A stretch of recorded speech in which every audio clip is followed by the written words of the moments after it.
lost inside my thoughts, and when I start to think, oh, the hole closest starts to end up on the brink. I tried so hard, but all these scars, they cut so deep I bleed. I fell so fast from heaven, it's like someone clipped my wings. Now I'm falling, and I can't see the ground. Can we stop this gravity? It keeps bringing me down. I can't breathe and I don't wanna die. Can we stop this gravity? 'Cause I don't wanna say goodbye.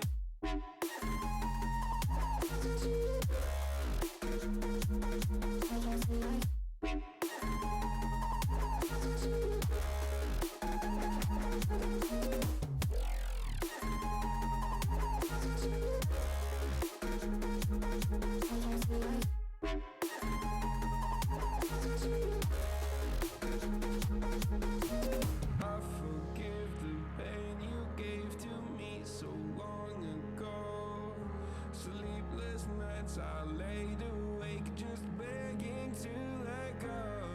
I almost got to suicidal thoughts, but you stepped in. An angel sent from heaven showed me how to live again. Now I'm falling, and I can't see the ground. Can we stop this gravity? It keeps bringing me down. I can't breathe and I don't wanna die. Can we stop this gravity? 'Cause I don't wanna say goodbye.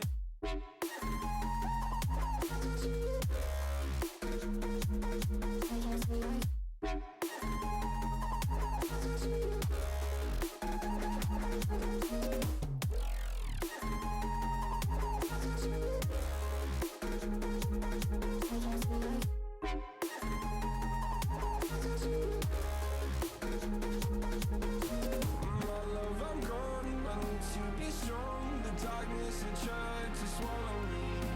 Some days I fall, but I hear your call. I pray I don't hit the ground. Gravity.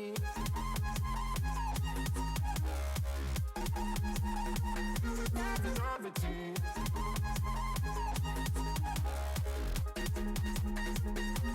Gravity.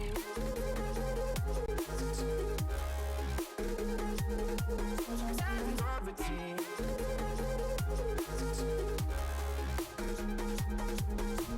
Gravity.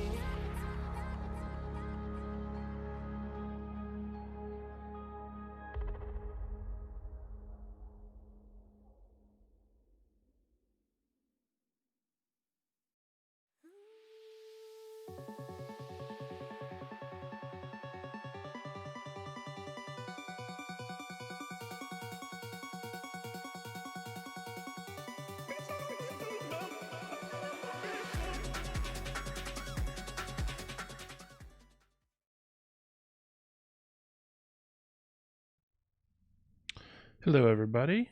Back at it with more binary exploitation stuff.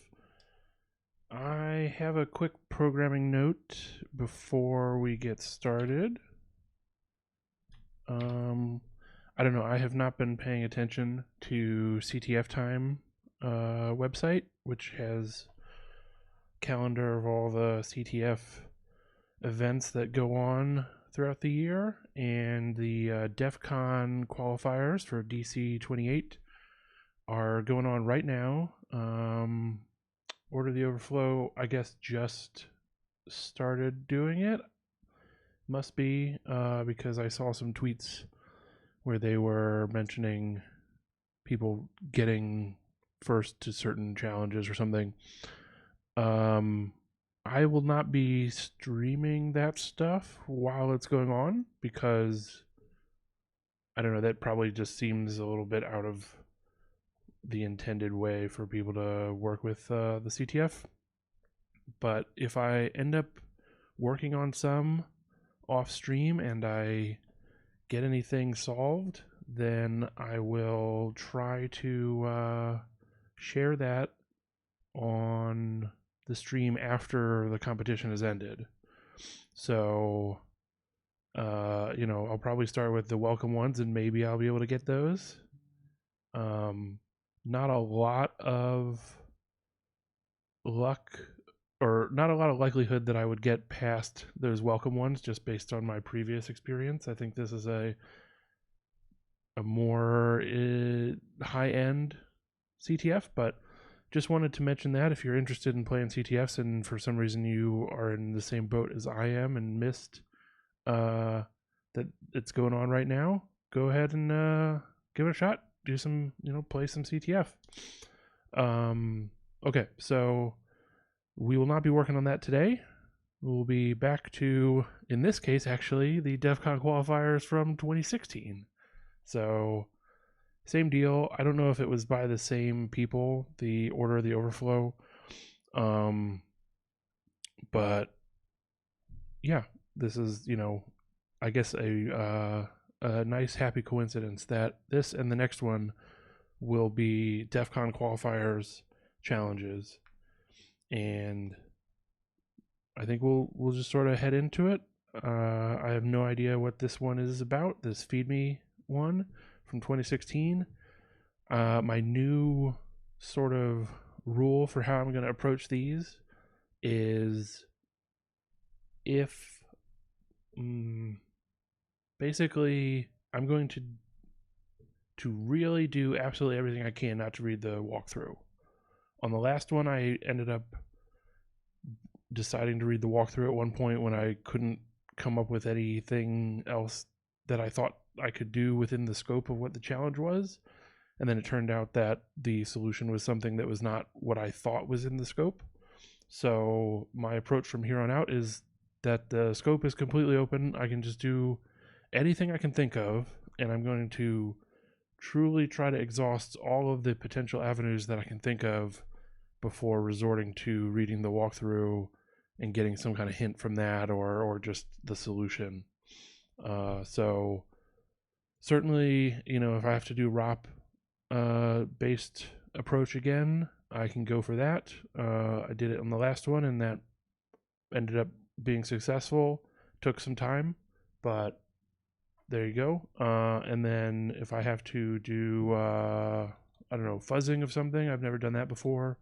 But if, that would be something to pick up if, how to put it, if I didn't know what the actual vulnerability was, if I couldn't figure out, in this case, it's definitely a buffer overflow based thing because we're still in that section. If I couldn't figure out how to trigger the buffer overflow vulnerability, then I could use fuzzing to search for that. But it seems pretty unlikely in a CTF challenge that would be necessary. I mean, they might create a challenge specifically with that in mind where you are supposed to set up a fuzzing setup and all that. I haven't seen any like that before. Most of the challenges are very small and the only code in them is like organized around what is exploitable. But if we get there, I'll give that a shot as well if I really can't think of anything else. And then, I don't know, if I do get to a point where I have no idea, I have zero thoughts on what to try next, then I can look at the walkthrough. But I'm going to do my absolute best to exhaust every option that occurs to me before going that far. All right, so DC qualifiers 2016 feed me. I've already copied in the file. And if we look at it with the file command, we see it's a 32-bit ELF for x86 rather. It is stripped of symbols and it is statically linked, so that's going to be annoying for the purposes of reversing it, but hopefully there won't be too much code to look at. I guess I could... How big is it? 650K. I guess it's not that big for a statically linked binary. And let's look at the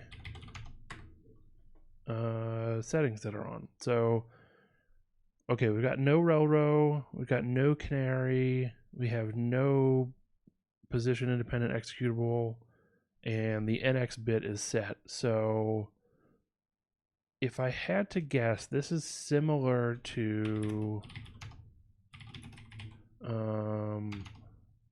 the one we just did, simple calc.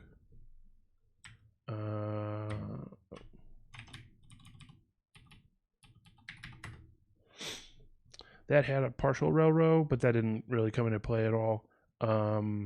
It's the fact that NX is set, which means that we can't execute stuff on the stack. So I guess ROP is the order of the day again.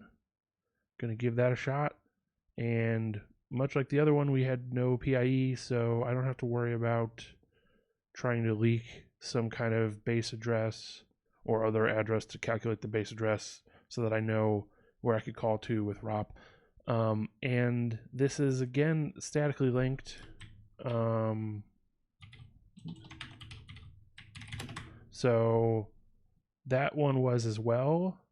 Given that it is statically linked with libc, it may be in the same boat of like there's no system function I can call.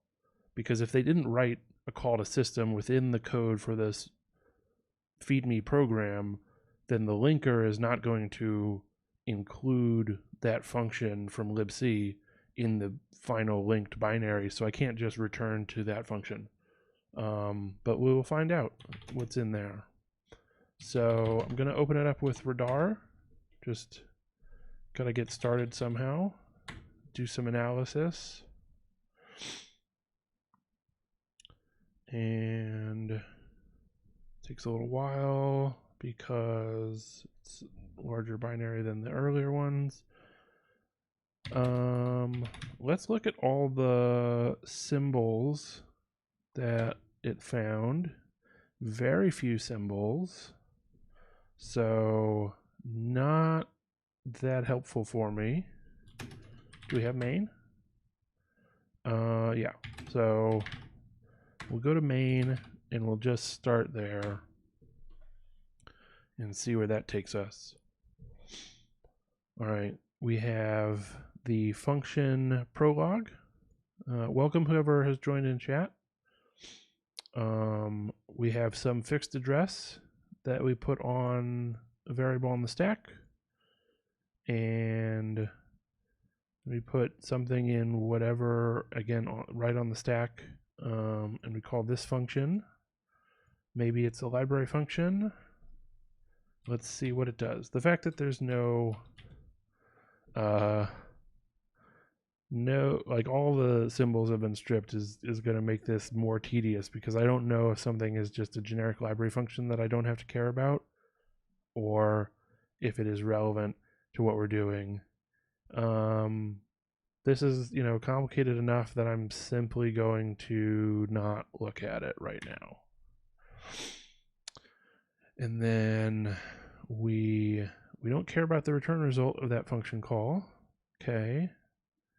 We call another function with hex 96 as the first parameter. And I guess maybe this is the second parameter. Let's look at what this is.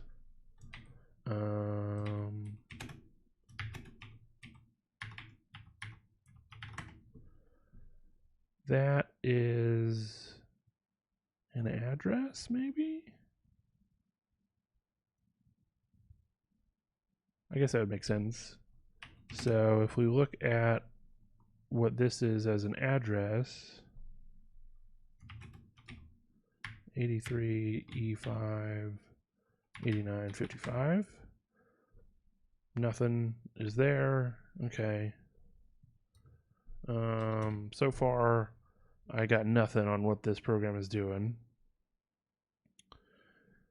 and this order of stuff makes me think this is a call to set vbuff, just because it seems like so many of these CTF challenges call set vbuff as their first thing.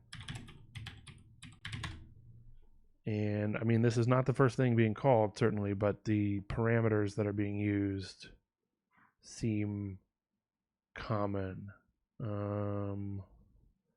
So yeah, the address maybe of a file pointer for like standard in, null for the buffer, the mode is 2, and then the size of that buffer is 0 because it's null. So we're like disabling buffering on the input or maybe the output, and this would be some file pointer structure. I could look at it in memory, but I'm not gonna like really get anything meaningful out of that, I think. What is it? 80 EA4C0? Yeah, I mean, who knows what is actually, I'd have to go look up glibc file structure and get the right version of it and all of that. I don't know what. So I'm going to just guess that this is the set vbuff call that I see happen a lot. And for BC, I wonder if this is also calling, it's calling a different function.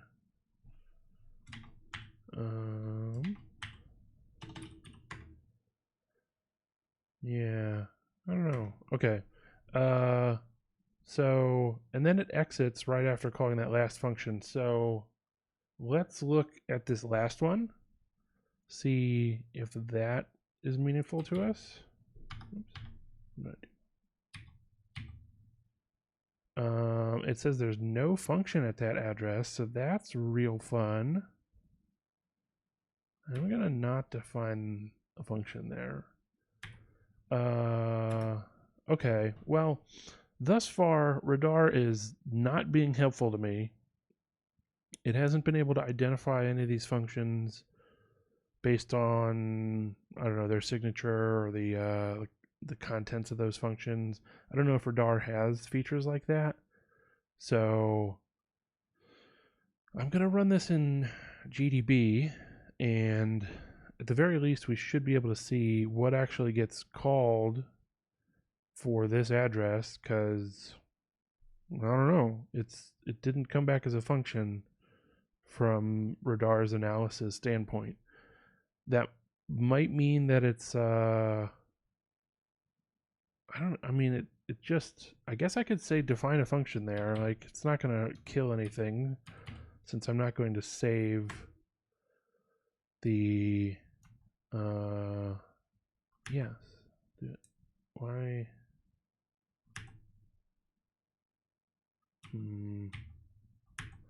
Doesn't want to actually define the function there. No, okay. What is this? I want that. Oops. Oh, I'm so bad at Radar. Okay. Cannot determine kernel version. What? This is truly messing with me.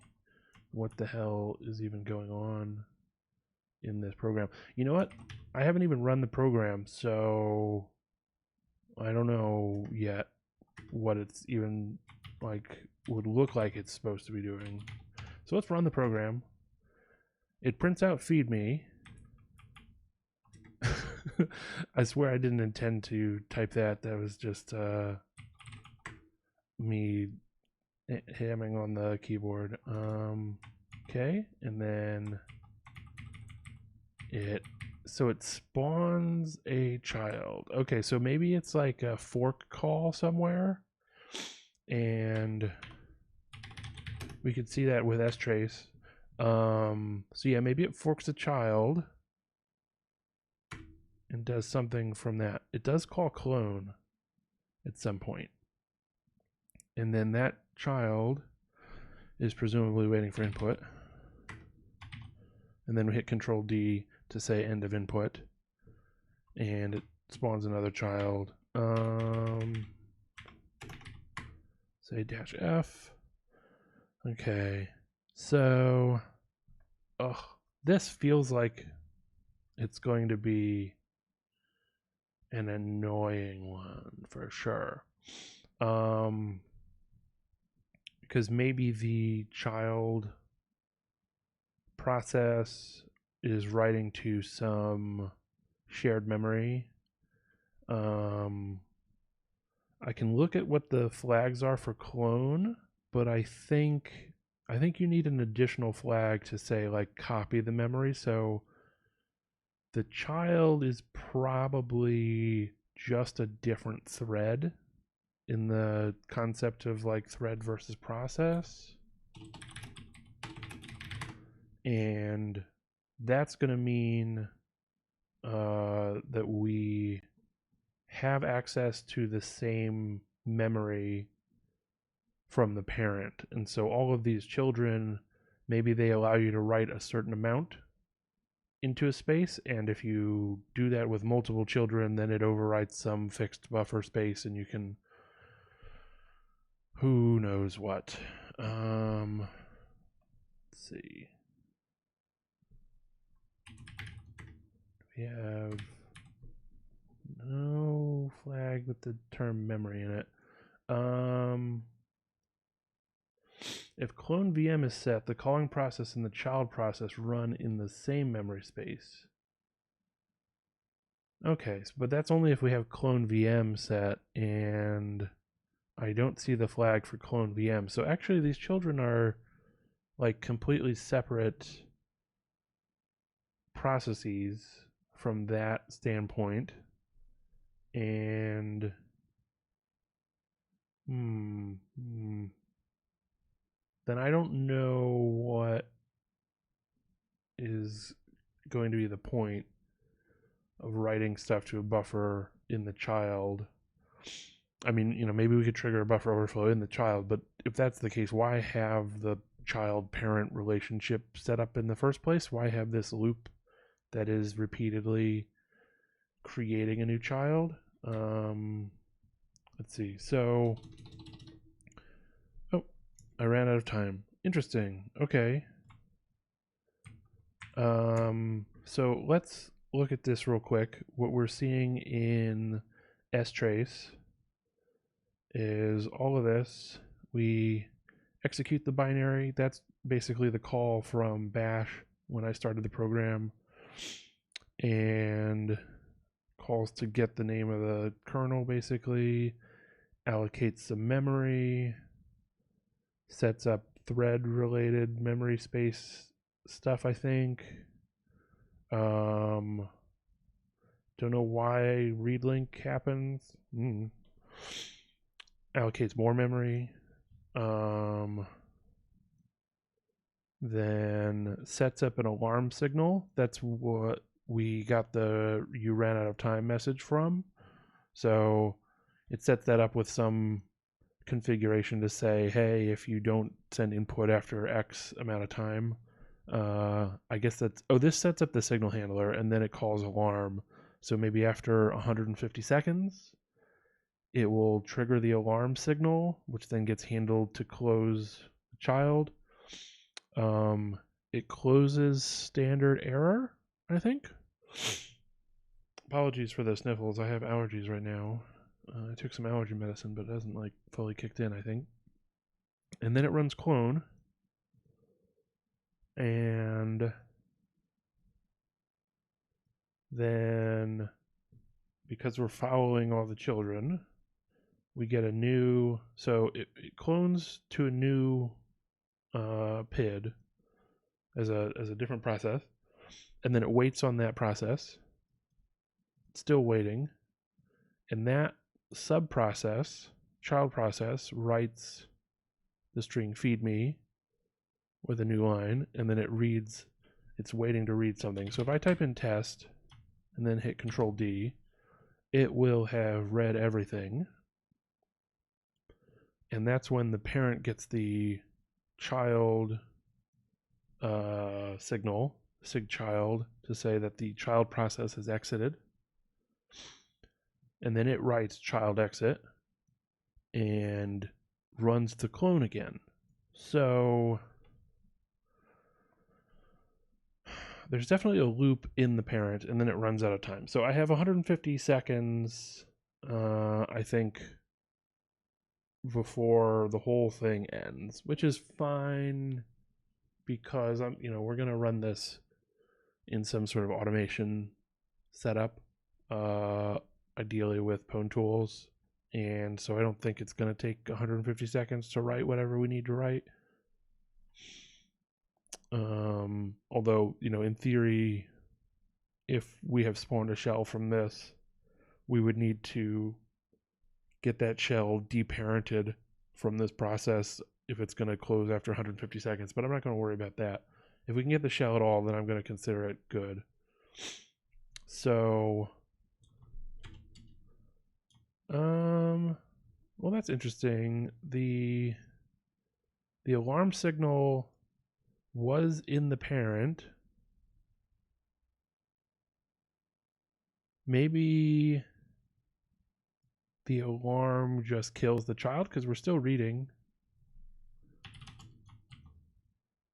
Or it gets the alarm and then it reads again in the parent, it looks like, because this read call has no PID presented. So that means that there are no child processes at the moment that the read happens, is my understanding. So yeah, and I just don't know yet where any of these calls are happening, but we can look for the string in radar. It's gonna have it in there somewhere.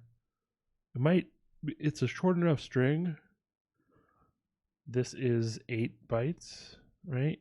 But we're on 32-bit, so I don't know. It's definitely still plausible that they wrote the string directly as literals with the instructions rather than have a string in the data segment or something. str. Okay. Yeah, so we did find the string, and it would be nice to see where that is referenced, I guess, because I don't know where to go from here. How do I...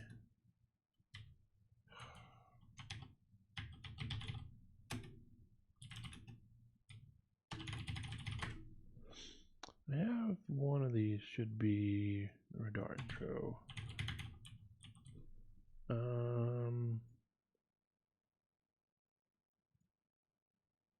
Return cross references. Yeah, but that's for functions, right? Let's see.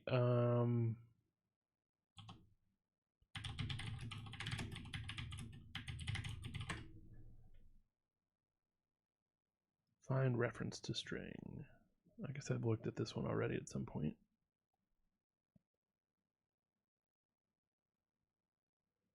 So I can use AXT.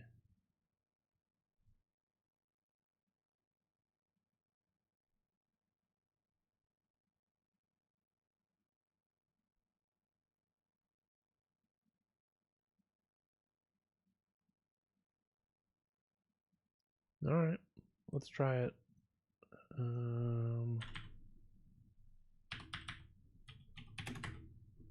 Okay, so we have a reference to that string at this location.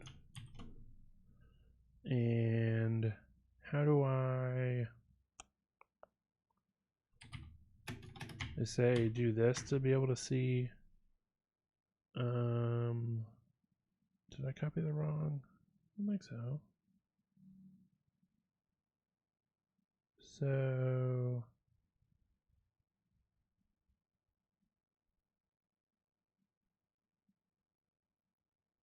it's gonna is this not the address that we should be looking for.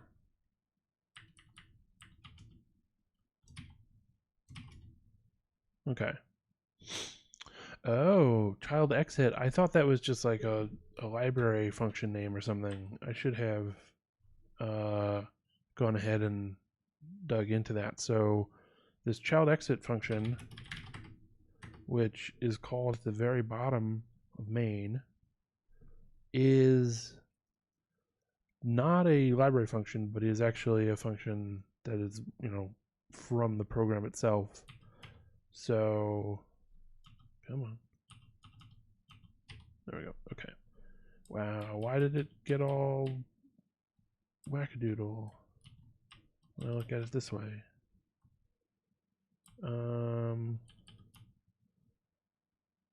Yum got a certain amount of bytes. Interesting. Can we just look at it here? It has lost the ability to show me the lines between stuff. Let's just open it in Radar again.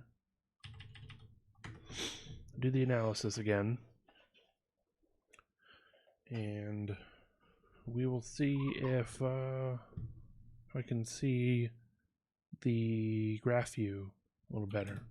We'll go to main first. And then GE. Okay, now we get the lines. So, yeah, I mean, this is where we should probably focus our reversing analysis. It's going to just starts here. I guess this is the beginning of the loop. Maybe this is how many times we are going to loop.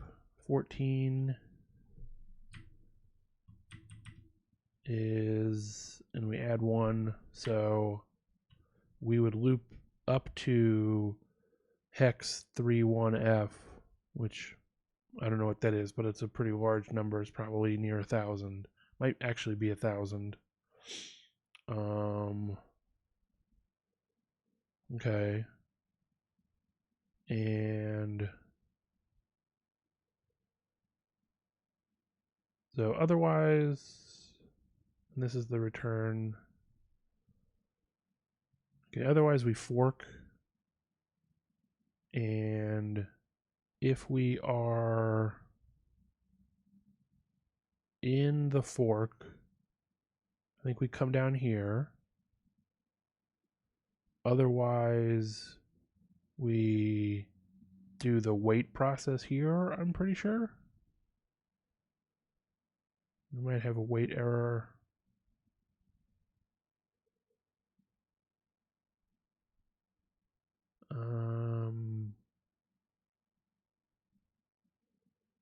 It's local 18.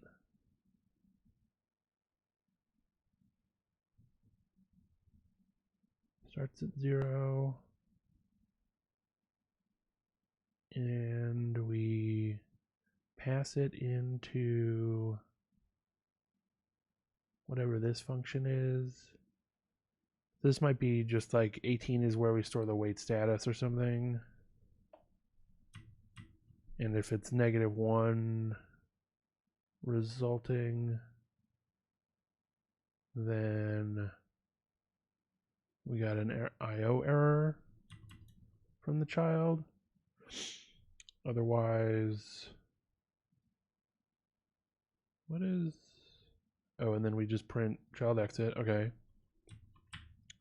So this is the bit of code that runs in the child processes.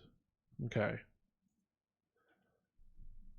And we have not yet seen this string, yum got however many bytes, which is interesting because I've typed this stuff in and hit Control D, but I guess the Control D to say end of input ultimately just takes us to, I don't know, maybe there's a special case in here that exits the child if they get end of input before a certain amount.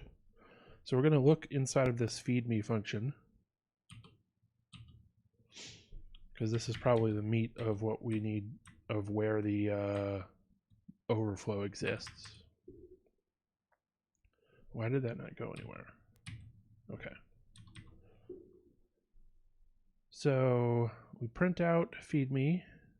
Pretty sure that's what that call was doing. And let's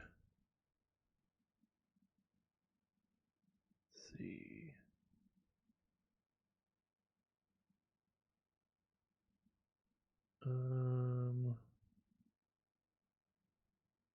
Okay, so this stuff with the GS14 is like a stack canary, I guess. I don't know why. I thought the stuff in here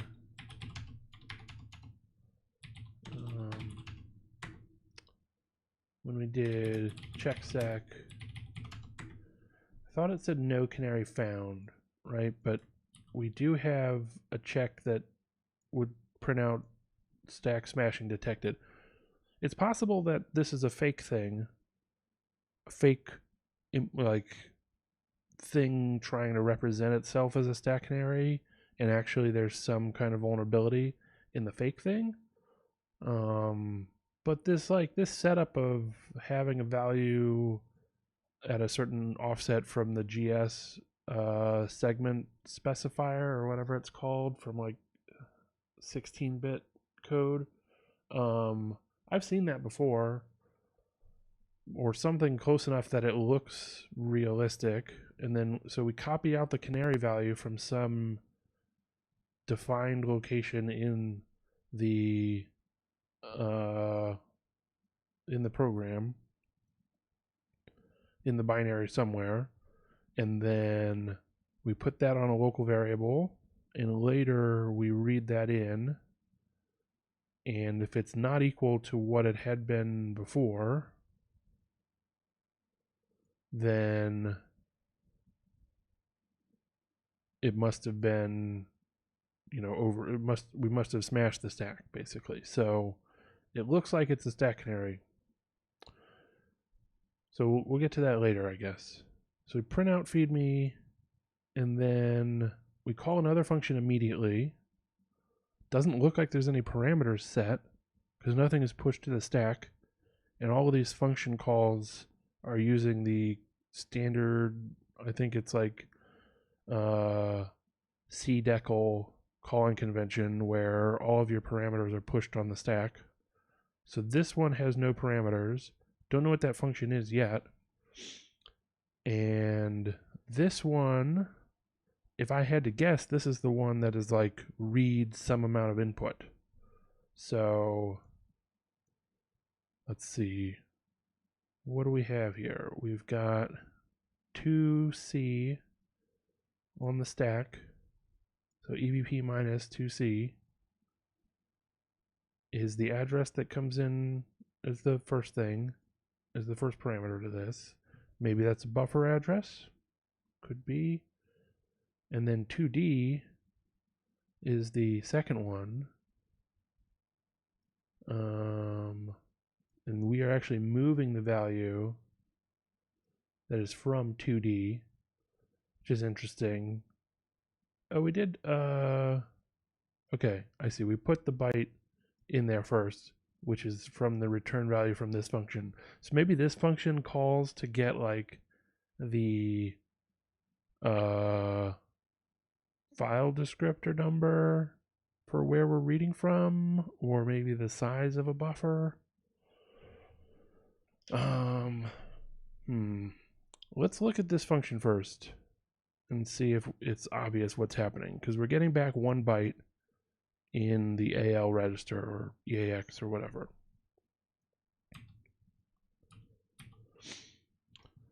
Okay, so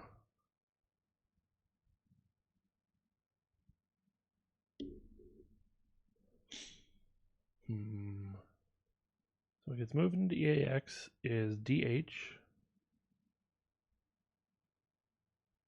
And DH is passed as the second parameter. The address DH is passed as the second parameter to that.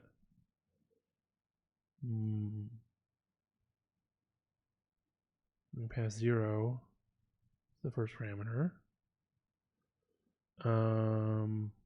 Is this real code or an exercise? What program is this? So the program I'm using right now is called Radar. You can go to the website. And it's like a reverse engineering program. They have a GUI version, but the setup that I have with a little virtual machine that has no GUI in it wouldn't work for that, but it's probably a nicer experience to use the GUI. And you can put in a program, and then you can look at the assembly code that is associated with that program. And so what I'm working on right now is a series of challenges that are specifically for coming up with like binary exploits. So they give you a vulnerable little program, and you have to come up with some kind of exploit code that would, pop a shell basically when the program uses it. Do you prefer this to Ghidra, or is it not comparable? I would say, it's the same kind of tool. It's the same. They're different versions of the same goal of reverse engineering binary programs. Ghidra is more advanced in certain ways, for sure. The decompiler that it has is a lot better than the decompiler that comes with Radar at the moment. Radar is, I guess they're both open source technically. So I don't know. It's I don't have anything against Ghidra. I don't have much experience with it.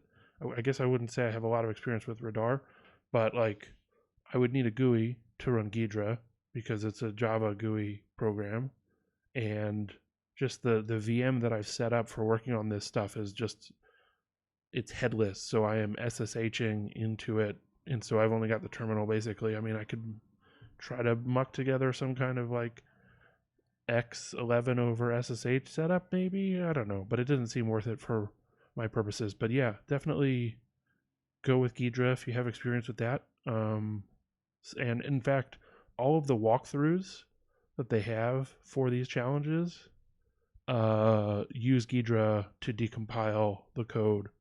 So that's certainly an applicable tool for this use case of going through these challenges. Yeah, I don't know. Radar is its own weird special thing, I guess. I wouldn't say that it's my favorite. It's just what I'm using in this case. I think it's almost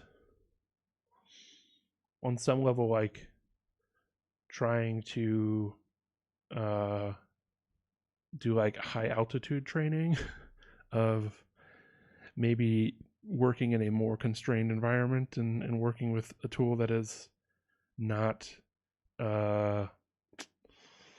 as easy. Like there's no reason that a terminal program can't necessarily be as useful or easy as a GUI program, but the command language that they have for Radar doesn't really make a lot of sense to me, so I am constantly forgetting the right commands to use, and I'm having difficulty searching for what command to use to do a certain thing. So I'm on some level I'm making it more difficult for myself, for sure. But my hope is that with these relatively small challenges, the reversing side of things won't be such an issue.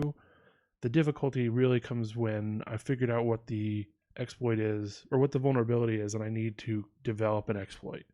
And then I'll be like writing Python code with Pwn tools. I'll be writing that in Vim because most of my experience is with Vim or Emacs with the evil mode stuff. But I just have Vim in this VM, so that's what I'll use. Yeah. Let's see. Where was I at with? I don't know what I want to do with this. Basically the output from this function is really output from this function. So we could look at that, but I feel like I'm like going into even more nested library function stuff. Yeah, I don't know. I'm not going to worry about what is in this particular parameter. I get out a byte, a single byte for some reason, and then we call this function, which, like, here's what I could do, I guess. I could, how would I do that? So I wanted to, what I was thinking of doing was like put a breakpoint here before we call this function. So put a breakpoint on this line or a line right above it or something, and then see what the strace output is, see what sys calls have been made.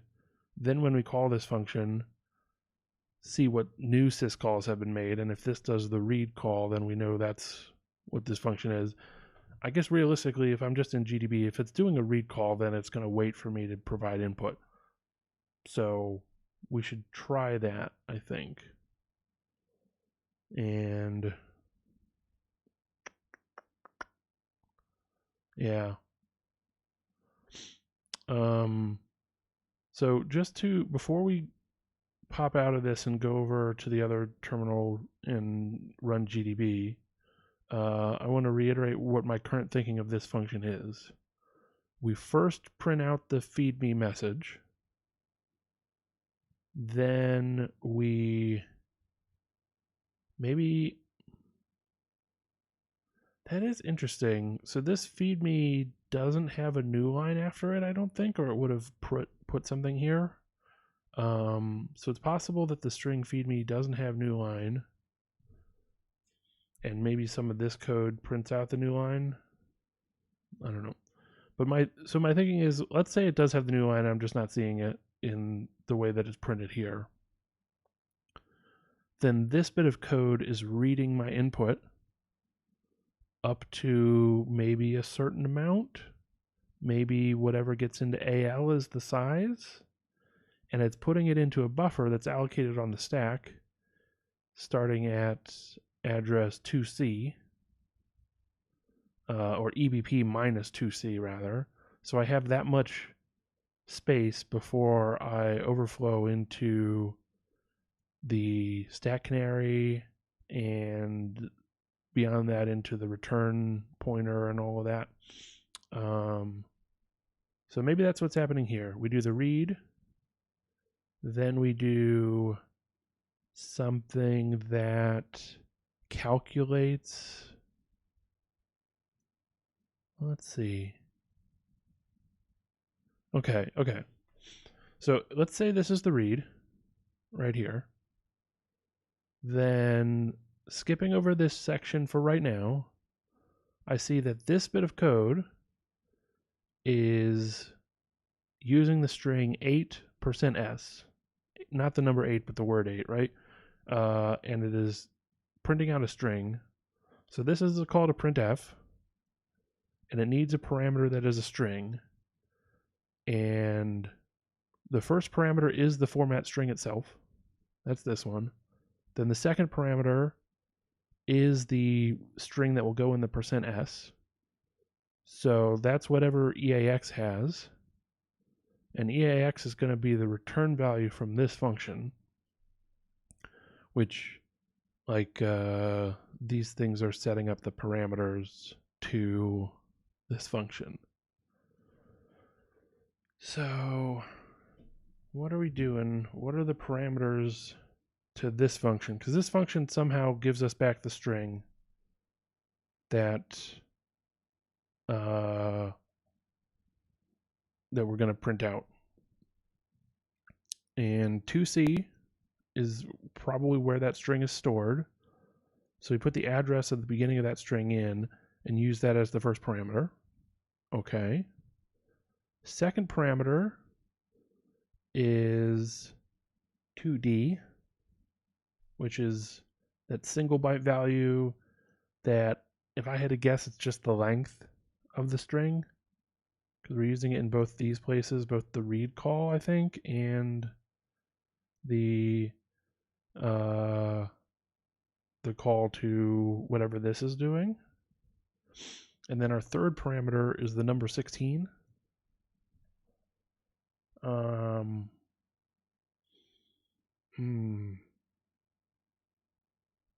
a good question. Okay, so I want to maybe run it in GDB, set a breakpoint here, and find out what AL actually is. It's going to be a number between 0 and 255 because it's a single byte. And if it's the length of the buffer that we are writing into from our input, then I'll know how much to input to overflow it. So how do I get the address?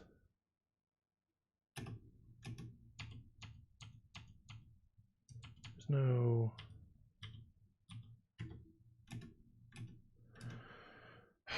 I wish, again, I don't know radar well enough.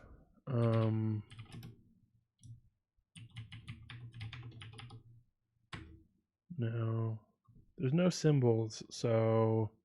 Oh, I can disassemble from...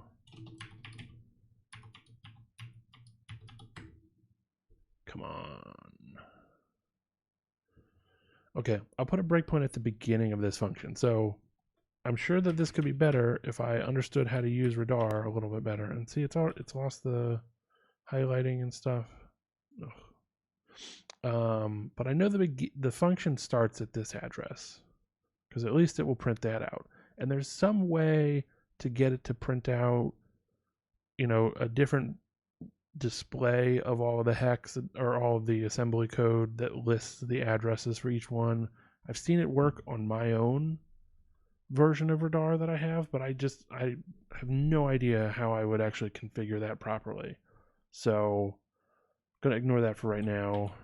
And we're just going to put the breakpoint at that address at the beginning of the function and hope that that works and we can just step through it. So we're just going to run it. I don't have any input to give. So it's already actually gone past our breakpoint. So what the fuck? It shouldn't be, you know, I guess I can walk through it in main and figure out the right breakpoint from there.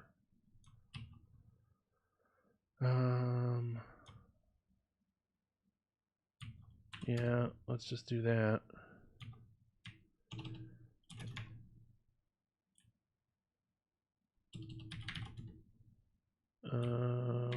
We don't have main, right? Okay. How do we put the breakpoint on the... Oh, this is so fucking annoying. I wish I knew how to use the tools that I have.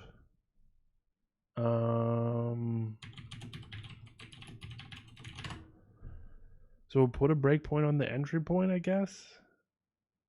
It's really a pretty hacky way to go about it. But there you have it. Yeah, what's the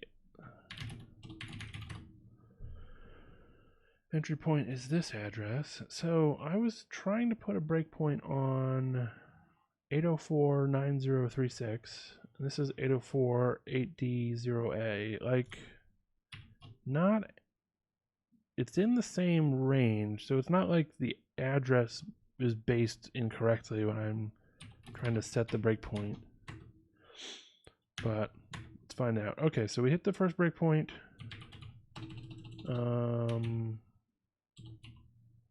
We can do like 30 instructions at that location, and oh, I need to, let's see, where are we at right now?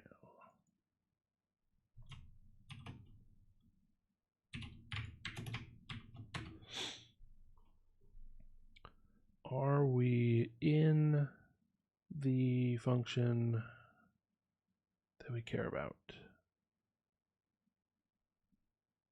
Right, because this is not main. This is just like the libc entry point stuff, and eventually we get into a call.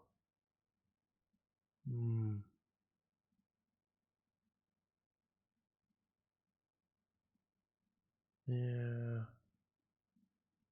My return. So we must be in this call, right? 1FE. Yeah, we're just like a few instructions in.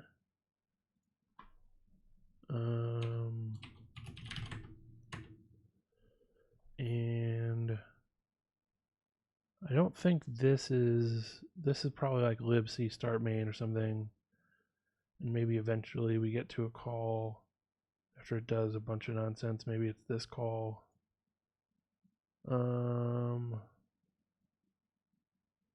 Why is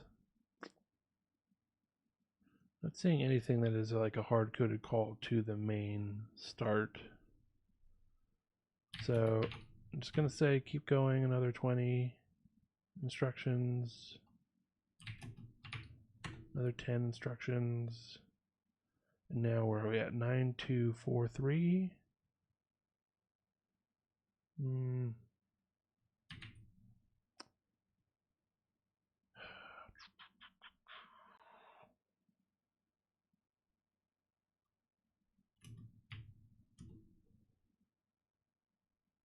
What the fuck?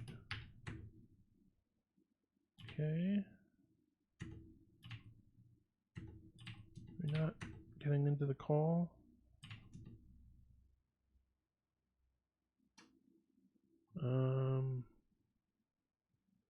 Yeah, I'm just like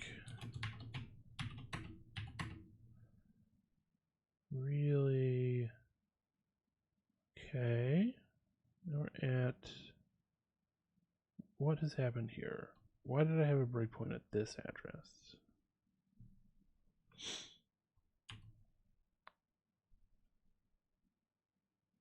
What is at this address?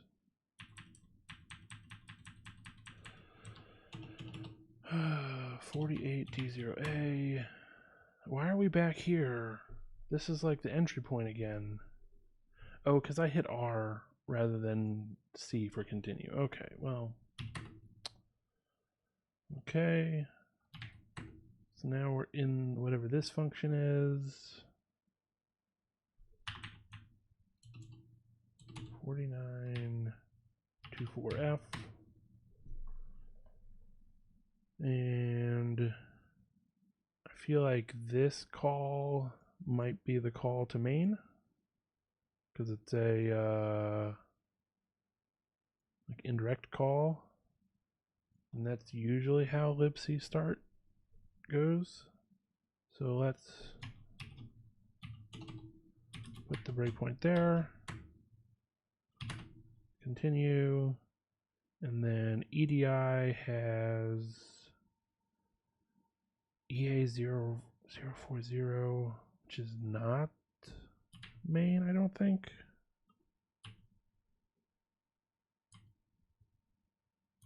Come on. What? Oh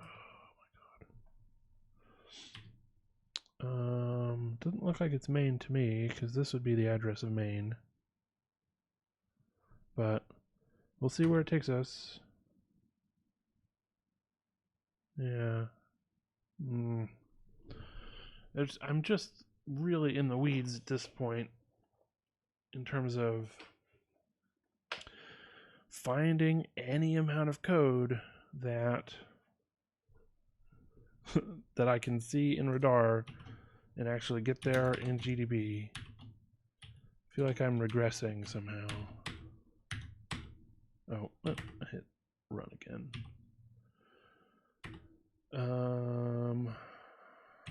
No.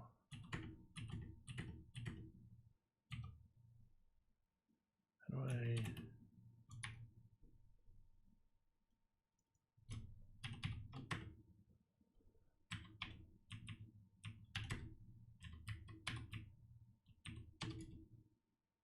do that? Oh, I can't just...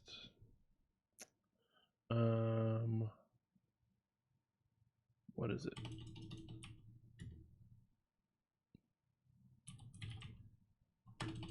Okay.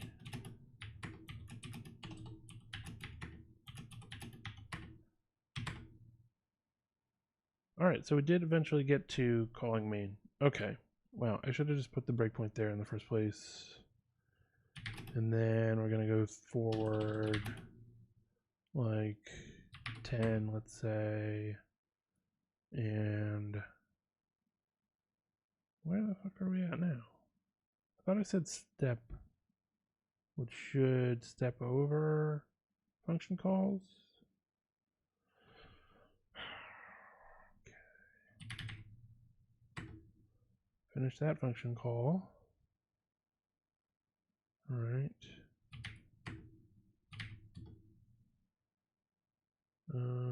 Nope. Okay. Fine, we'll finish that one. And then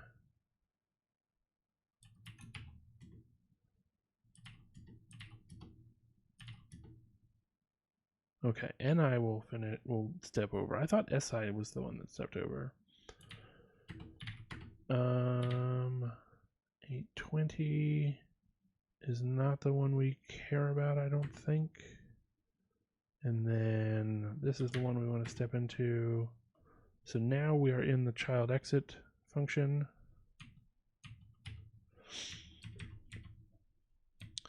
And we want to run until we get to the call to feed me. So I guess we can put the breakpoint here. Let's see if we're more successful in hitting certain breakpoints. No, we did not hit that breakpoint. What the fuck? Why is it?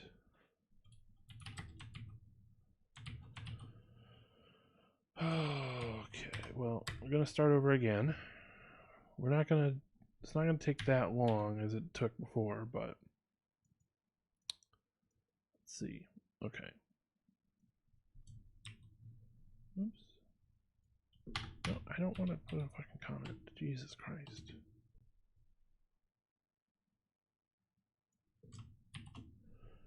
Alright. Put the breakpoint at the beginning of main. And then run the program. We hit that. I'm going to step 10. We're going to step. Where are we at? The call to 0B0? Where the. I curse too much on this channel. I don't know where that. Oh, I should have used NI. That's right.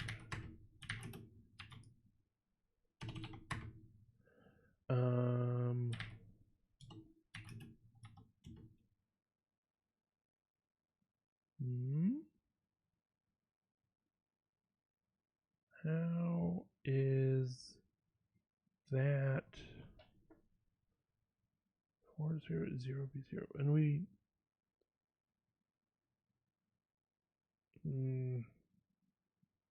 because it sure seemed like up here, maybe I was not reading the full amount. I said SI10 4E0B0, whereas this is 490B0. Okay, so different function. Okay, so now if I look at this function, 490B0, okay, but if I set a breakpoint on that, is it going to hit that breakpoint? 80490B0. Continue. Okay, that one it hits. So why? Oh, that's fun. What the hell?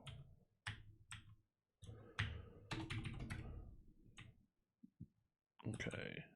And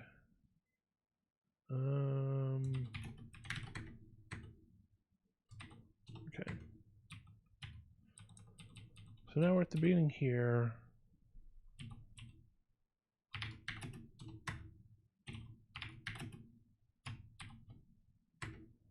Disassemble some instructions.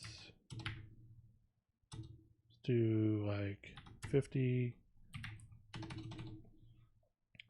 Right, so this should be the full function because it's just going to have the one ret at the end probably. And we have a move compare, we have the call to libc fork, which is not gonna, we're not gonna see the name in GDB. And then we've got a move compare jump not equal, and if it doesn't take that jump, then we have a call. So we should say, we should see call move compare jump not equal call, I think. Call move compare jump not equal call. So this is probably the call at this address. So yeah, why wouldn't we just hit that if I put the breakpoint there? But I'm going to walk through it one by one. We're going to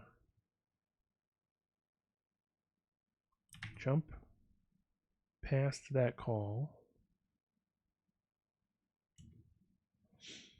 and so like we're in this section right now.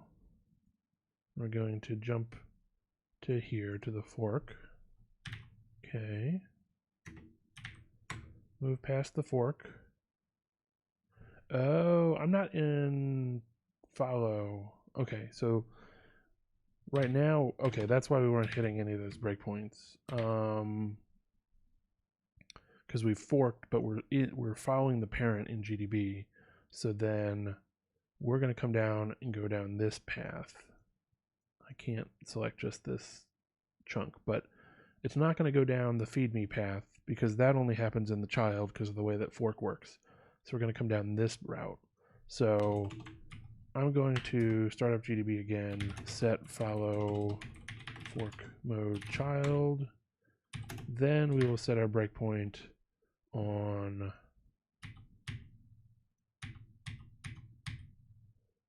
this address. And then we will run it. And now we hit the breakpoint. Okay. Wow. Could have thought about that earlier, I guess. But there you have it. Okay, somebody, I don't know if you're still in the chat, but thank you for the follow, Vitral Reflex. Appreciate it. Yeah, and if you're still watching, hope you're enjoying it. Okay, so we're in the function that we actually care about seeing what the behavior is, and I am curious about what is the value of AL that we move into this stack variable at 2DH. So I want to step through in GDB, pass these two call instructions, and then look at what's in AL. Because I think that's going to be the length of how many bytes we are supposed to read into the buffer that's at 2CH. But I don't know. Since we don't have any symbols for anything, I'm sort of guessing at the behavior of all of these functions and hoping that I don't have to reverse them more thoroughly because that's going to take a while. So I'm going to step through.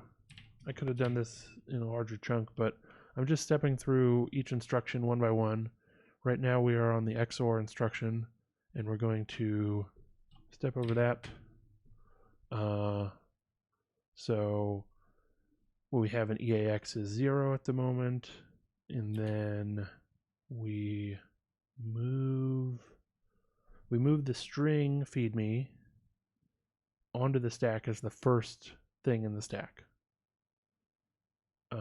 At the top of the stack, basically at ESP. So that's going to be the first parameter to this function, which is probably either, I think it is the puts function, and then down here this is the printf function. So we're going to call puts with the string feed me, so it should print out feed me when we move past this function.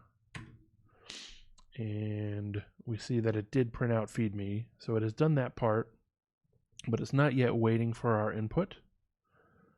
I think the next function call is also not going to be reading our input, but I took too long, so that's fun. Can I just say continue and see if it, no, okay, I gotta run it again. All right, so I took too long doing the debugging, and let's see, we hit the same breakpoint, so we're back at the beginning of the function. So I'm gonna say ni like 5, and then we're now down here at the XOR. So I'm going to do the XOR, then we're gonna do the move instruction, and we're gonna skip past the call that prints out feed me. So print it out, feed me again, good. Then we're gonna do ni again. This is the one that actually does some kind of read. That's really interesting. Where is it writing the data to? Maybe it's writing it to a buffer that libc has instead of like allocated somewhere, and then this is copying that buffer. I don't know what that, because this function, I don't think this function has any parameters. We have not put anything onto the stack for it to use. So yeah, it just gets called to read an arbitrary amount of data from somewhere. I mean, maybe this is a like function that they've written that wraps around the call to read and reads to something, to some specific buffer. But if I say test, oh, this reads a single character, I guess, because I typed in test, and GDB thought I was typing in the command est. So the program took the T at the beginning of test, and GDB got the remainder of it, the EST, and then the enter. So we've just read a single character, and then AL is going to be that character, presumably, because it's a single byte. So if we look in AL, we have the value 74. If I open up another terminal, we can look at the ASCII table. When we come down here, we can see the hexadecimal for the character T. The ASCII value for that is hex 74. So this bit reads a single byte and puts that into DH, and then I don't know what happens with this function, that's for sure, because this is all not what I anticipated. So that's fairly interesting, why it's going that route. Okay, and we've run out of time again. We got to restart the program for debugging purposes. I could like turn off that alarm call maybe, and then we won't get the timeout. But I don't know. Maybe it'll become annoying enough that I really do want to knock that out.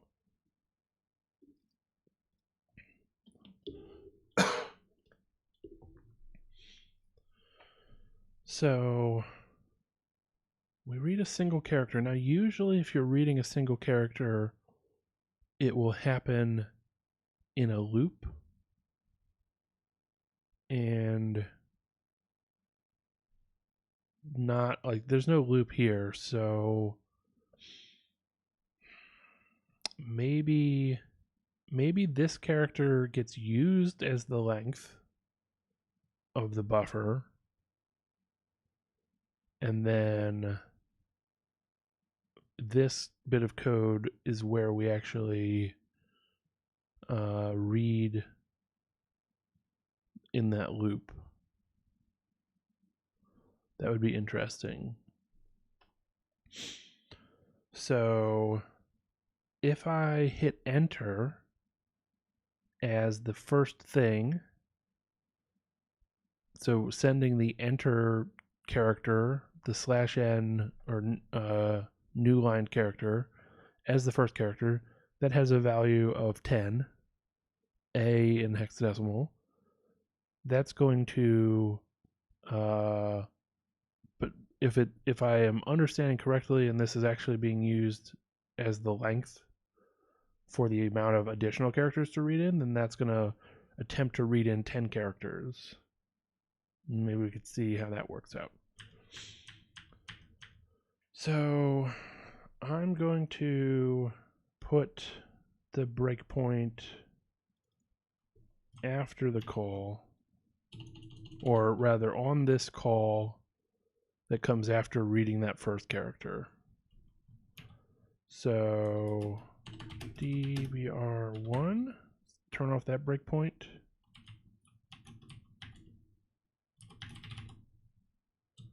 How do we say list the breakpoints?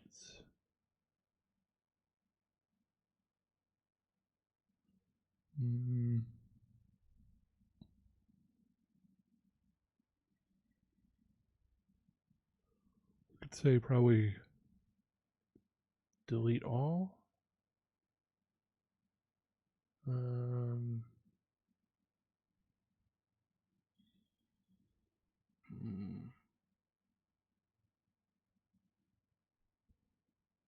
Whatever. Okay, so I'm going to break at this new address. Run the program again. Hit enter. Now, what we have put in at EBP minus 2D, or actually what we have now moved onto the stack plus 4, is this location, is the A that represents the new line. So if I just try to step over this call, now it reads more text. So if I do this, and then hit enter, that's interesting. Now, what do we have at what was put on the stack prior? So we have allocated a buffer maybe of that size, and then it gets put in there. So we could give, I mean, the size of that buffer is, what are we talking about? 32 plus C is 44, or realistically it's 32 before we hit the stack canary. So it ate that and then had null bytes for everything afterwards. Yeah, okay, so my understanding did turn out to be correct in that the first character that we send is the number of bytes to read. And I think if we read more than 32 bytes, we will start writing into the stack canary, and we should get this stack smashing detected error. So I want to just try that out even outside of GDB. So real quick, we'll try it with 32 characters first. The ASCII for the number 2, the character that represents the number 2, is that 32? No, that's 32 hex. So I think it's space character is 32. So if I put in space and then we do this, I'm gonna do this again, and then 1, 2, and enter. No. So it did read 32 bytes. I don't know why. Did I just like miss some? Oh, because that was 22. Okay, fine. So now let's go back to the ASCII table. So a space is 32 characters and an exclamation point is 33 characters. So if we put an exclamation as our first character, that should allow us to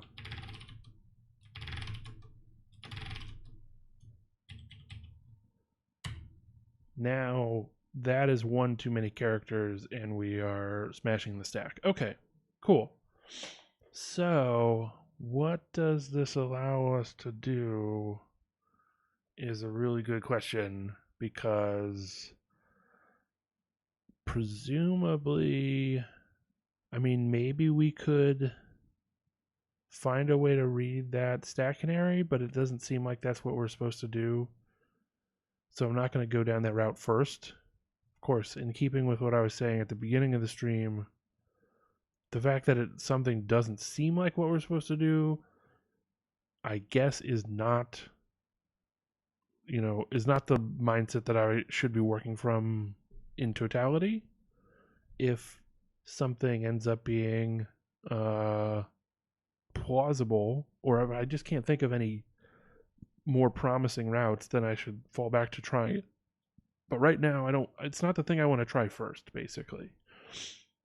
So I am most interested in, like, okay, so this call says read however many bytes up to 255 that we specified. And I believe it puts it on the stack buffer, because that's how we got this stack smashing error. So if we read more than 32 bytes, then we're going to smash into the stack canary. Fine. And then we've got something else that happens with that afterwards. Proots, what is this hidden gem channel? So this is just sort of, thank you for the follow, by the way. I don't have any signals or like stuff that pops up on the screen. I don't have anything really configured for my channel. This is, I'm just sort of streaming myself practicing some stuff related to hacking, basically, in particular doing binary exploitation, which is, throw this in the channel again. I should probably just put it in the description so that it's just available to everybody that pops in. This website is a collection of challenges to figure out how to do binary exploitation stuff. So it's using challenges that are from what are called CTF competitions, that are capture the flag, which are sort of hacking competitions.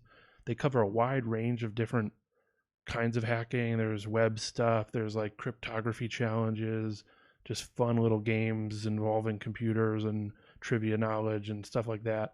The ones that they have here are like a selection of challenges from all these different competitions over the years, like Seesaw in 2016 and 2018, and right now I'm doing the DEF CON qualifiers one from 2016. The category of challenge that this website has collected are what are called pwnables. So they're little binary programs that have some kind of vulnerability. Usually, in this case, it's almost always going to be a memory corruption kind of vulnerability. And your challenge is to reverse engineer that binary and figure out what the vulnerability is, what is the problem with it, and then come up with a way to exploit that vulnerability in order to control the binary and get it to do what you want. In the context of the challenge, or in the context of the CTF competition, these programs would be running on a different computer. So a computer that you actually don't have control over, but maybe they are running and they're connected to the network. And you get a copy of the program, you do the work that I'm doing right now, and if you figure out how to exploit the vulnerability, then you talk to that remote computer, send your vulnerability, and then you have control over that computer. So that's where the hacking kind of comes in, is now you have, in the parlance that they usually use, you pop a shell on that computer, and then you can like look at the files on it, put whatever you want on there. Like, that is basically the mechanic of the hacking. In this case, they're all just running in a virtual machine on my computer, so I'm not actually hacking into any other systems or anything, but it's still practicing the skills for that. Proot says it's far above my level, but very interesting. I'm glad that you find it interesting. This is definitely, I mean, I don't want to say it's like super advanced, because I'm still pretty new at it. I know there's like levels way above what I'm doing right now, but it does require a certain amount of like knowledge of assembly and how binary programs work and that sort of thing. So I am definitely leveraging many years of like programming experience to work on this stuff. What I would recommend, if this sounds interesting to you, there is another channel. Let's see if I can pull it up. This guy, Ash Fox, it's definitely more than being okay at Nmap and exploit-db. Yeah, I mean, it's like, it's one offshoot from that, right? So if you have the mindset around what you would do with exploit-db and using Nmap and basically pen testing kind of stuff, then you at least have some context for why you would want to do this kind of binary exploitation. But a lot of the skills that this builds on are really like low level, more oriented towards programming, which is why I feel like I'm probably well prepped for it just from my programming experience. But yeah, I mean, maybe I was talking with you in the chat yesterday. I was definitely watching his stream towards the end of it yesterday, and he's working on the same stuff, a little bit like of the more beginner stuff than what I'm on right now. But I think he seems like a really cool guy, and it's probably more approachable on his stream. And he takes it a little bit slower. I think this is maybe not like the stuff that I do on here is maybe not super oriented towards an audience, and it's kind of like primarily for me to just have a place to practice and not get distracted with Twitter and other like social media and stuff every 5 minutes. So I'm just focused on this for a couple hours at least.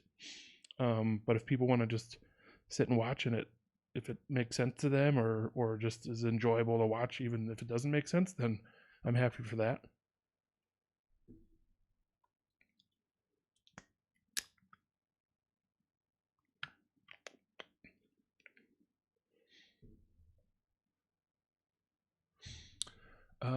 Okay, so we know that we can overflow this buffer, and if we can figure out what the stack canary is, then we can overflow the buffer and write the stack canary at the correct location in our buffer, and then we don't have to worry about it. So I guess I was gonna say earlier, let me ignore the stack canary stuff, and maybe there's an exploit that we can do without actually going that far in the buffer.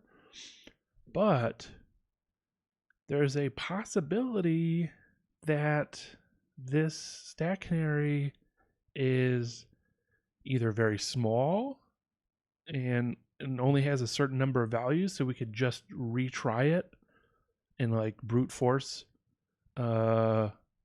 guess what the and just keep brute forcing a different value each time and see if we get lucky. Or maybe it's a fixed value for some reason.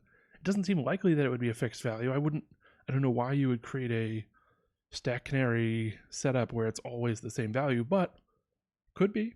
So the thing that I want to do is maybe have a breakpoint here, or even just here, I guess, and look at what that is before we put it onto the stack. So we've read in the canary value. I guess I'll put it here because we've already got it into EAX by then. And then I can look at the EAX register, see what it is, rerun the program a couple times, and maybe that'll help.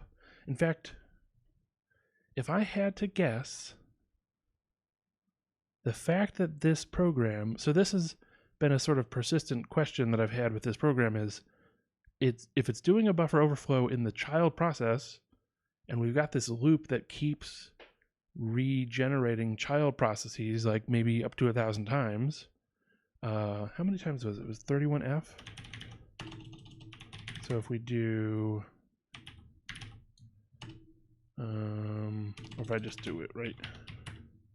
So I guess 800 times. So up to 800 times we will create a new child process and do the read that triggers the buffer overflow. Maybe the reason that we're looping that many times and creating that many children is because we anticipate a brute force attack, and you've got 800 tries to hit upon the right canary value. And thus also why you have the timer of 150 seconds. So that seems a little bit plausible to me, I guess, because if you're supposed to brute force something, you want to probably put a few limits on it and say, well, you've got to be able to figure out how to brute force it in a certain amount of time, or you've got to be able to figure out how to brute force it within these many tries. Otherwise, it stops being quite as challenging. So, yeah, that starts to feel like what was intended by the people that created this challenge. In that case, I still want to look at this location with my breakpoint and see what EAX is on a couple different runs, and maybe we will be able to sort out how to put it. We'll be able to get like a feel for what the range of values is. If it's any D word value, then that's the worst case scenario, because we're getting a full D word from that location in memory. And so we've got, in that case, 4.2 billion possible values, and triggering that within 800 tries, like getting that correct, seems unlikely, I guess, but we'll see. Maybe it's the same one for every child. I don't know. Okay, so I want to run this again in GDB, and I'm going to put the breakpoint at the top of the function because I don't know what the address of this one is, and I don't know what I need to type into radar to figure it out.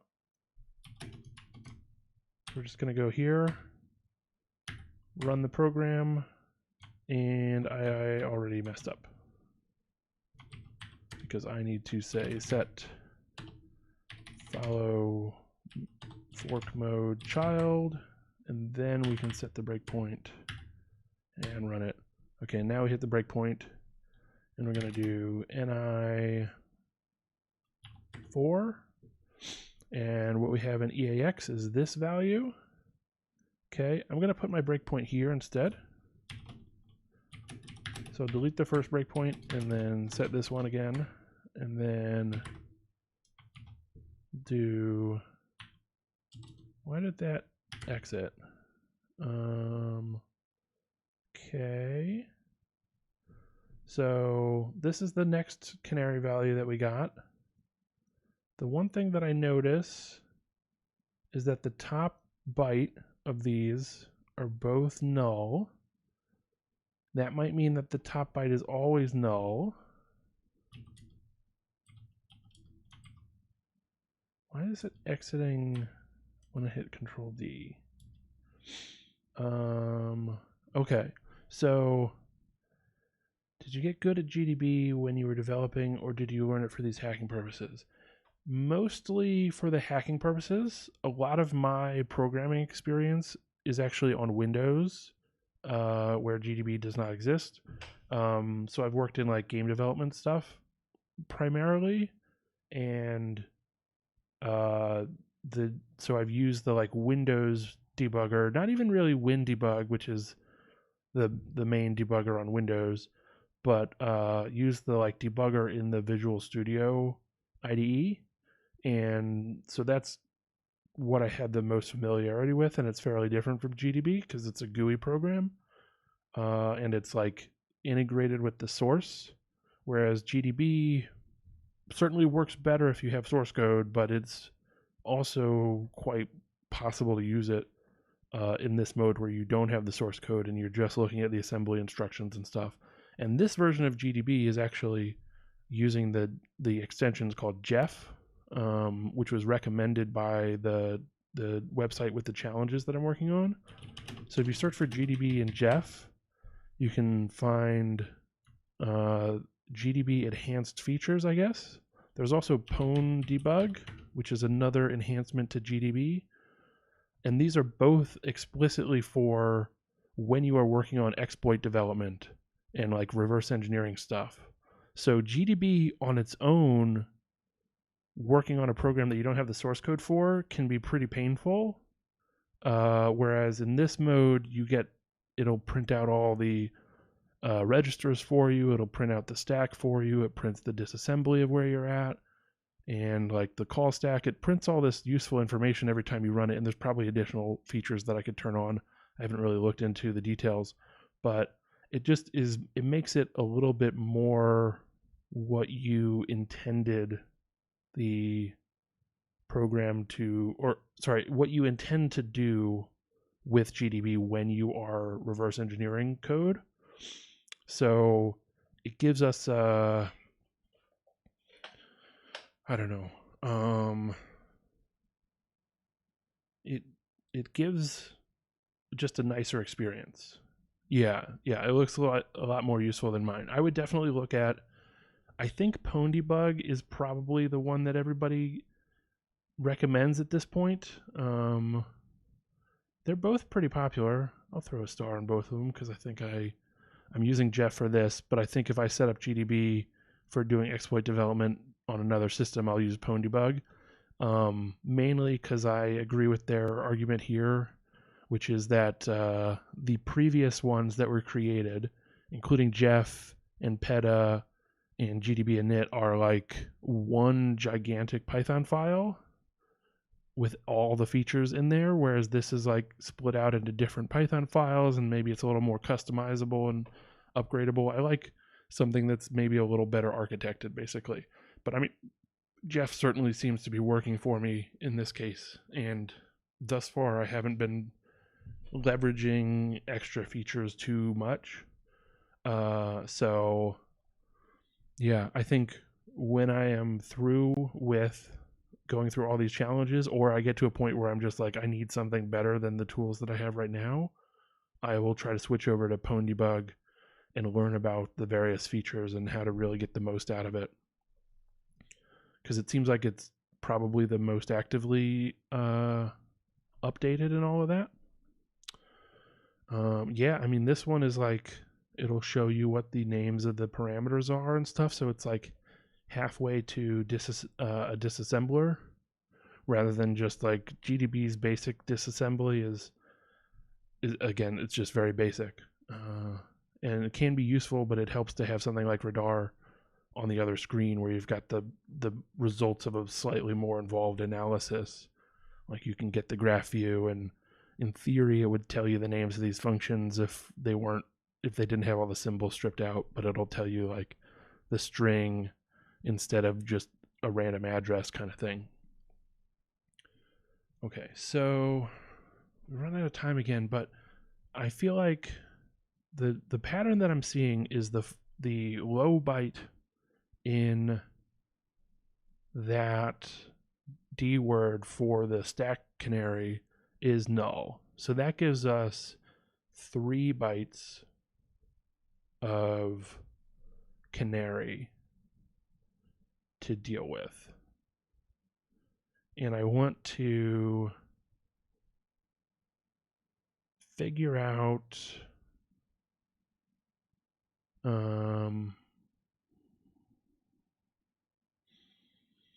I want to figure out if it changes between each of the children, or maybe there's some relatable pattern to how it, or like understandable pattern to how it changes for each of the children. Because even 3 bytes, guessing 3 random bytes seems challenging to get in 800 tries. So 2 bytes is 65,000 roughly. 3 bytes is going to be 255 times that. So I don't know, we could look at it in Python.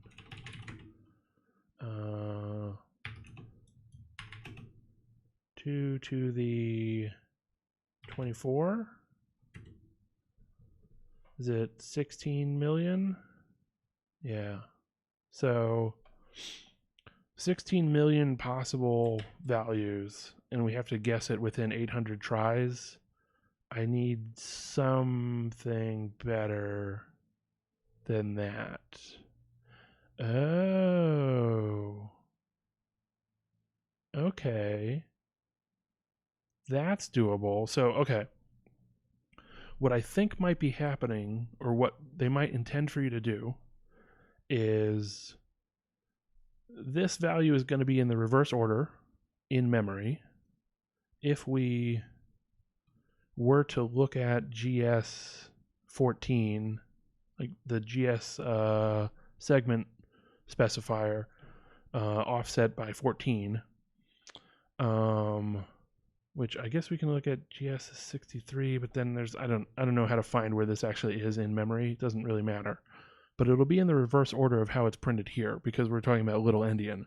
So we'll have 0075 F6 CE. We know that the first byte is always 00. Good. That's helpful. We don't know what the second byte is. In this case, it's 75. What we could do is loop through 255 times until we hit one where that value, so if we're writing into the buffer, we're writing from this side, let's say, and this is when we write 32 characters into the buffer, 32 bytes. 33 bytes will hit that 0. So we always have to write a 0 for the 33rd byte. When we write the 34th byte, we just try a random value, or we start from 0 and go up to 255. And when we get one where the 34th byte, we wrote let's say a 23, and it actually doesn't fail, then that means the byte at this location is 23. And then we can move on to trying the 35th byte and loop through 0 to 255. And if we don't get it, or if we, like, at some point we will get it. So effectively, it's like a password, and we are trying to crack the password one character at a time, which is like, I don't have any off the top of my head, but I'm sure a lot of like movies and TV shows showing like some kind of hacking thing where you're like cracking the password, show like one letter of the password show up at a time. It starts with all asterisks, and then it starts with a like P, and then A, and then S, and then S, like, because they used password 123 and for their password or something, I don't know. But it cracks that one character at a time. That's basically what we're trying to do. We're going to crack the stack canary one byte at a time, and that will break. So that takes us down from 16 million combinations to instead potentially 255 to get the first byte, another 255 to get the second byte, and then a third 255 to get the third byte. And we know the like 0 is in there, so that's all we need. So we only need 765 maximum attempts to get this right. And since we can loop 800 times before the program quits, then we should be good. And then we'll know the stack canary, and we can overflow the buffer as we want to, and I guess do a ROP chain after that. It feels like there's a strong chance that I will want to end the stream before we fully complete this challenge. But I'm feeling very confident that this is what they intended us to do. So, yeah. So we're just going to write some Python code that's going to loop through, try to figure out the stack canary, basically. It's going to be annoying because I might be able to get a result from the Pwn tool stuff in Python that prints out that that basically seems like it says that we found the right stack canary, and then I can print out the stack canary, and we could, in theory, continue on from there to write the exploit. But like, I won't really know if that was the stack canary unless I attach in GDB and then look at that value somehow. So I don't. Yeah, but we can certainly write the code and test it out from there. Or like write the code, see if we can get it to say that it's working based on the signals that we get from the program. Like if it tells us stack smashing detected, then that means that we didn't get the right stack canary. And if it doesn't, then in theory we did get the correct one. And so we can guess from there, but like whether or not we got it right. And if things still aren't working from that point onward, then I might have to figure out how to get pwn_debug to attach in GDB and all of that stuff. But I don't want to, ideally don't want to go through all that trouble. Okay. So we're going to do exploit.py, use Python 3, and we'll set up our target as feed me. And now we want to loop to figure out the stack canary. I'm going to create an array to represent the canary. And we will push more stuff into this. Is it a Python list or is it an array in Python? I think it's a list. So we're going to create a list for the 4 bytes of the canary, and then we can turn those into an actual value to write in later when we've figured it out. But this will hold however many bytes for the canary that we've already figured out. And we know the first one is 0, so I'm just going to throw that in there. What do we do? Set tab width, tab stop, shift width, and is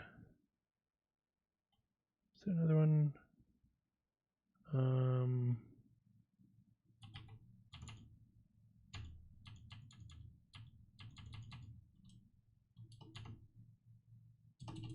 Oh, soft tab stop. Okay, so now all of our indentation stuff will be 2 spaces. Of course, I don't have that saved anywhere. Let me throw that in a vimrc because I should have done that before.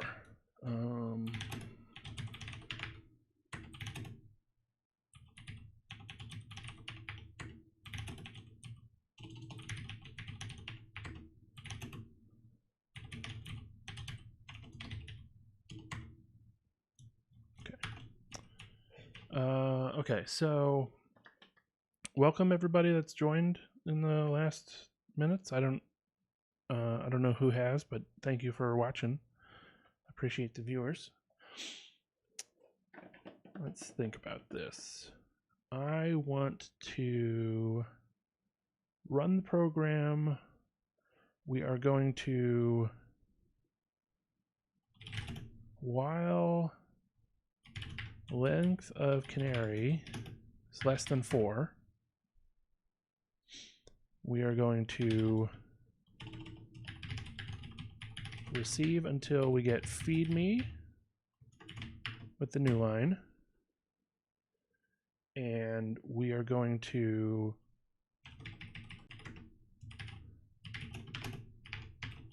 prefix is the number, like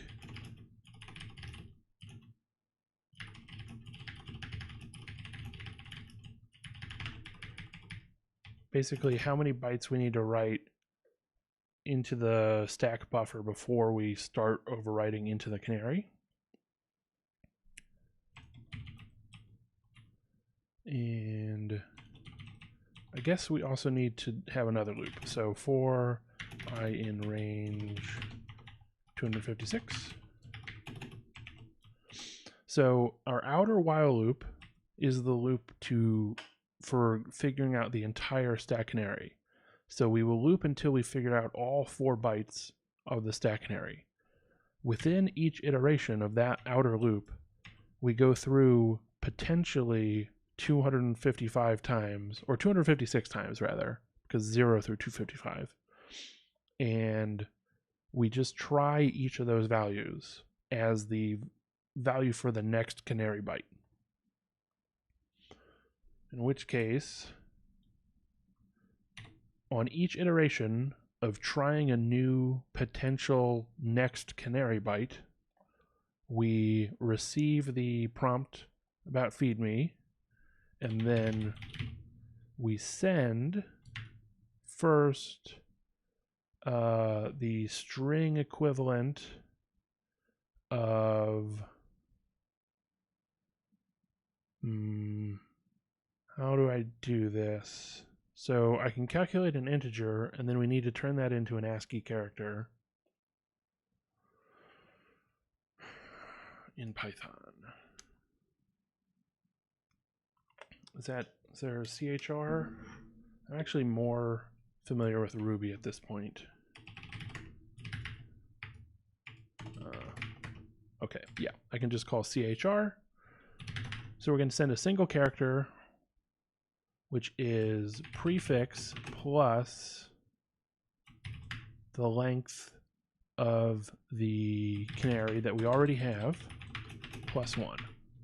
So what we are doing is we're going to send always 32 characters to fill up all the space before the stack canary, then however many bytes that we actually know of the stack canary, and then 1 more byte for the one that we're about to try. Proots, you gotta go. Well, thank you for watching. I really appreciate it. I realize that I am on I'm out in Thailand actually, so it's the middle of the afternoon for me, but I imagine a lot of people are watching in Europe or in the United States or North America sort of time zones. So I'm sure it's pretty late for you all if that's where you're at. Thank you for coming and watching. Appreciate it. Okay. So yeah, on the first attempt, we are going to try to send 34 characters, which will be 32 bytes of some prefix. And I guess what I can do is actually just say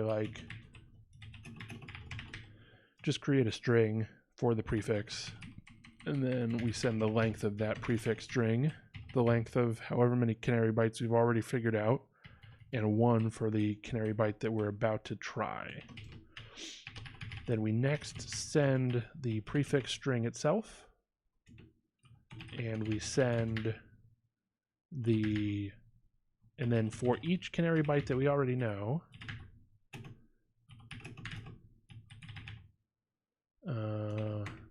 we do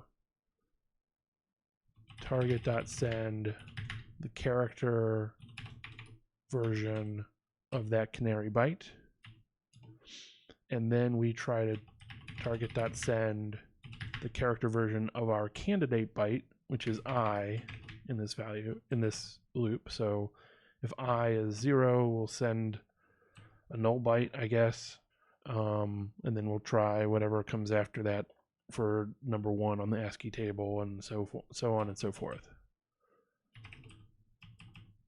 So that section will actually send our input, and then we're going to receive as a result target.receiveLine, I guess. Let's actually run the program real quick.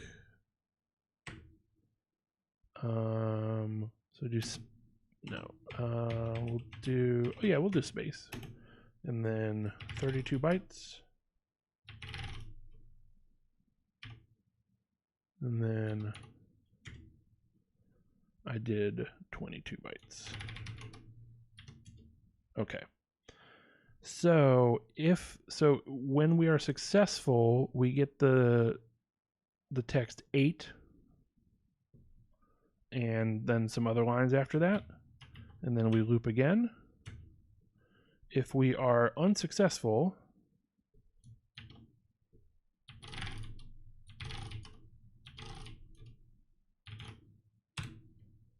what did I do wrong here? I thought I typed it 3 times. Okay. I must have just missed a character. So if we're unsuccessful, we get 8 and then stack smashing detected. And the child exits. So we don't care about the 8. We'll get that either way. And then we will get the result string, which is just whatever the next line is. And so that will either be stack smashing detected or yum. So that'll be our signal.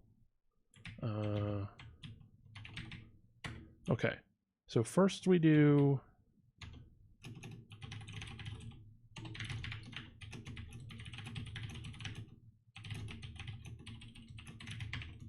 we don't care about the 8 line. And then we get the next line with the result, and we say if res up through character 3 is equal to yum.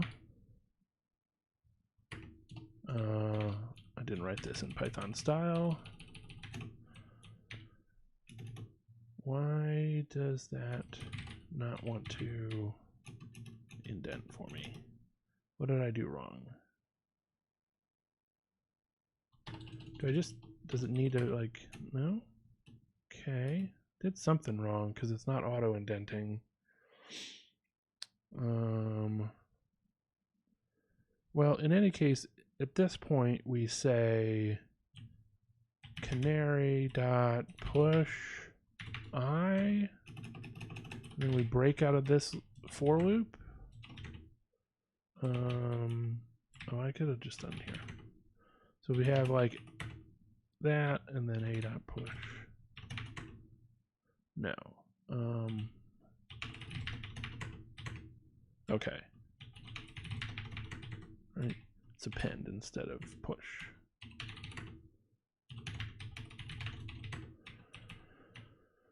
Okay, but what did I do wrong? Maybe it wasn't doing the indentation before, but it feels like it had been. Do I need this? I feel like it should ignore blank lines. Yeah. All right. Well, we'll see if this actually runs, or if I've got some kind of syntax error in my Python somewhere, and I'm not seeing that. And so this should loop through, try each potential value for the next canary byte, and if we do get the yum response in the result, that means that was the correct canary. So we will append that to our list of canary bytes. And then at the end, I'm just going to say print out the canary array, just so that we get a feel for what's going on. And then I guess we can say target.receive all, or maybe there's a kill.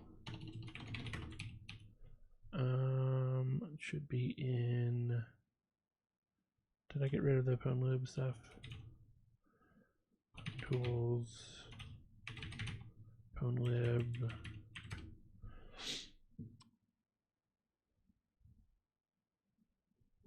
see. Is there a kill command? Maybe it's just close. Oh, not kill. Okay. Cool. Yeah. So we'll kill the process at the end of finding the canary because we don't have anything to do with it anymore at this point.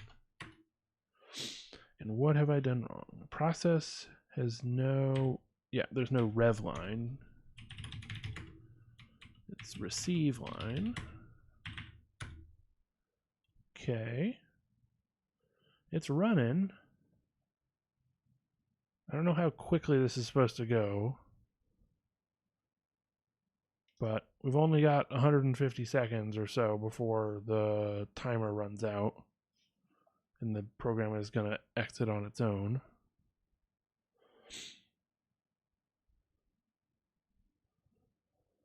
So we'll just sit and wait, and I could have it print out details as we go. Why don't I do that? Because it's a little more interesting for the stream, and I guess for me sitting here.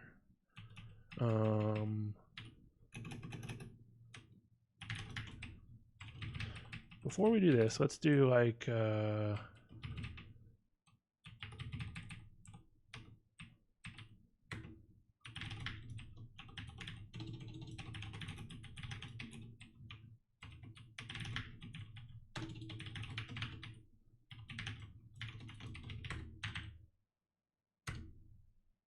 okay, I'm fine with that.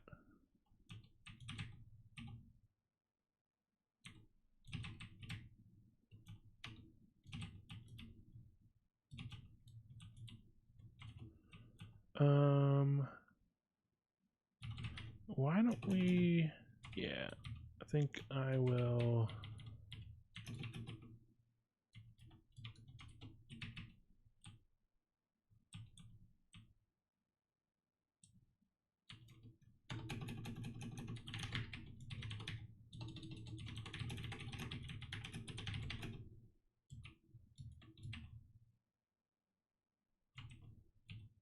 Can I do it with like that? I forget what I'm supposed to. It has to be an F string or something. Let me just do this.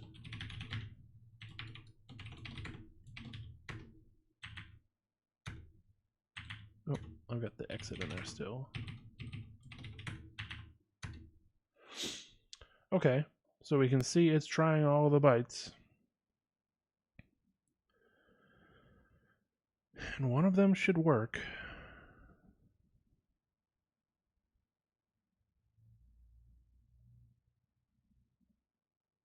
Before we get to 255. But maybe my logic is wrong, because now we are just looping over again. Alright. Something...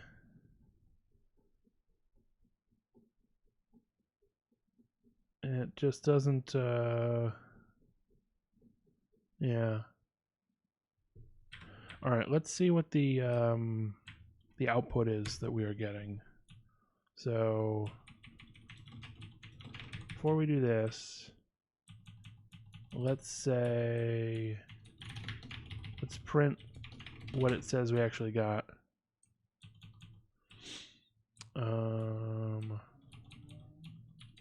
And then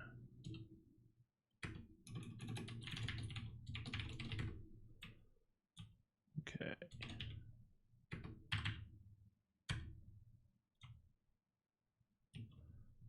So we are not okay. How did you create this taskbar? So the what I am using for my operating system is Linux. It's the Arch Linux distribution. I'm using Wayland as the, instead of X11 or Xorg, as my sort of desktop display system. And in particular, I'm using the Sway window manager. So you can check it out at Sway WM. I'll throw that in chat for you. It's a lot like i3 if you are familiar with like Linux desktop manager systems, or I guess i3 is a window manager, not necessarily a desktop manager. And so it's a tiling kind of thing. That's why I've got this tile set up. Why did I do this? Oh no. Okay, and then I've somehow royally fucked that. Whatever. Okay, and then for Sway, there is a like a thing called Sway Bar, I believe it's called, which apparently is a term for an anti-roll bar in certain vehicles. But Sway Bar is a related project for thought maybe I'm using a different one. Let me check it out real quick.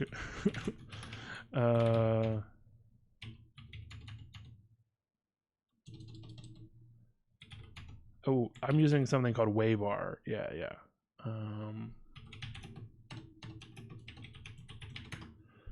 Which is technically a third-party project to make a, I guess, better version of Swaybar. Throw that in chat as well. If you want to, I mean, I don't know if you're already using Sway or something. It seems like it would be a lot to switch to that just to get this toolbar, but then you can like write a little bit of JSON, I think, or maybe it's YAML.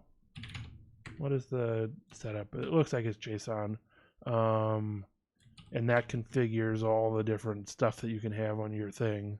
I have done almost nothing to configure this myself. I turned off a few things that I wasn't using, and then I set up a clock so that I can see like Seattle time, because I'm from Seattle and I talk with a lot of people in Seattle, but I'm not there right now. But if you look in their wiki, they have some examples of people that have done a lot more interesting setups.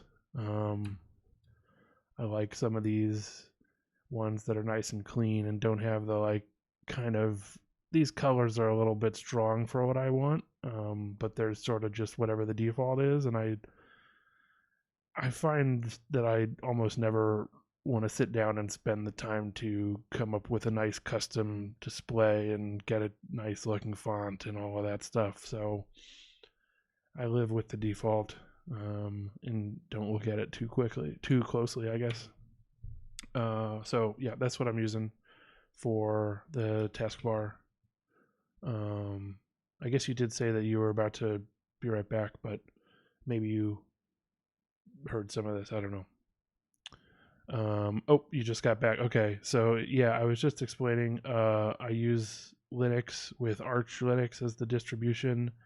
Wayland is the display system rather than Xorg, and I use the Sway window manager, or as it's called, just a compositor in Wayland terms, and then Waybar is an associated project that does the toolbar that I have up at the top of the screen. So check those out if you like. It might, if you're on, if you're using Linux and you have X11 or Xorg rather for your display system, for your like GUI system, then I would suggest sticking with like i3, and I think it might be called i3 bar. I don't remember now. But they're, Sway is just somebody's attempt to make i3 on top of Wayland instead. So all of the options that it has tend to be like equivalent to what you can get in somewhere in i3. Okay. So I think the issue that I'm seeing is what we are eating, what the program is eating when we are feeding it something, is not the character A, but the hexadecimal characters. So 2 characters to represent the hexadecimal number that is equivalent to the character A rather. So instead of oh, that's the issue. Okay. Right? No, that's, what is that about then? I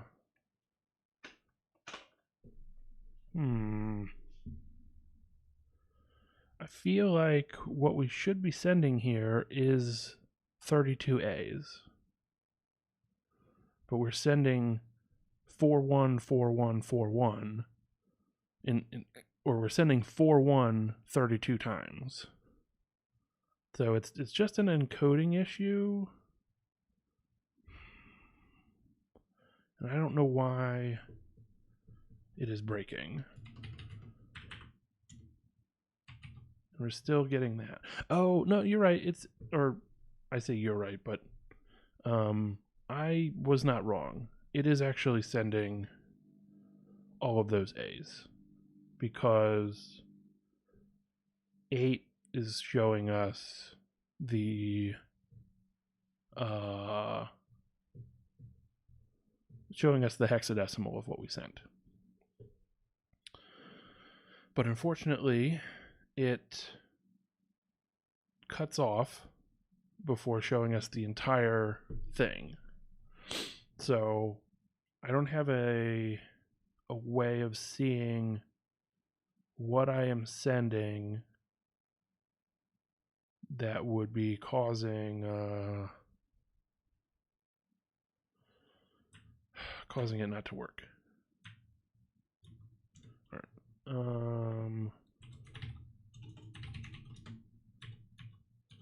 It's possible that we are just not we're not checking stuff correctly, so this piece that is checking is not working as I think it should be. And so I'm going to run this again, let it go through enough,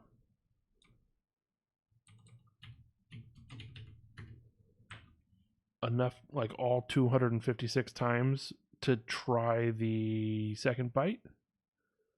And if that doesn't work, then we'll go back to the drawing board for sure.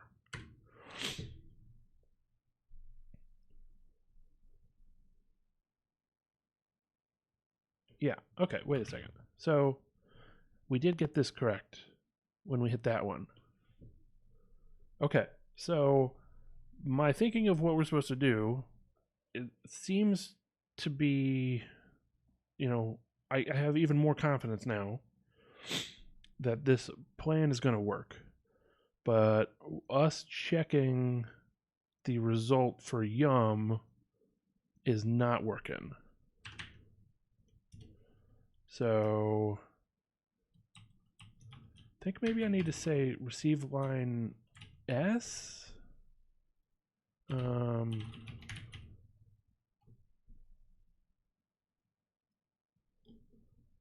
we just need there needs to be a way to say give me back with a receive line capital S, I guess, but decode it to a string, because then I am trying to check it as a string. So it's yeah, let's try that.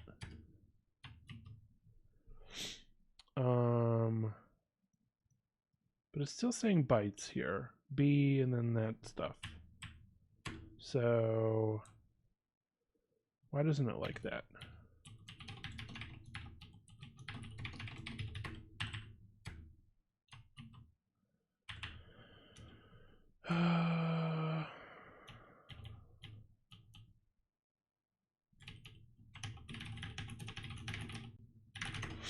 So we'll convert the bytes to a string. Python. I would say at this point it's decode. Okay, let me try that.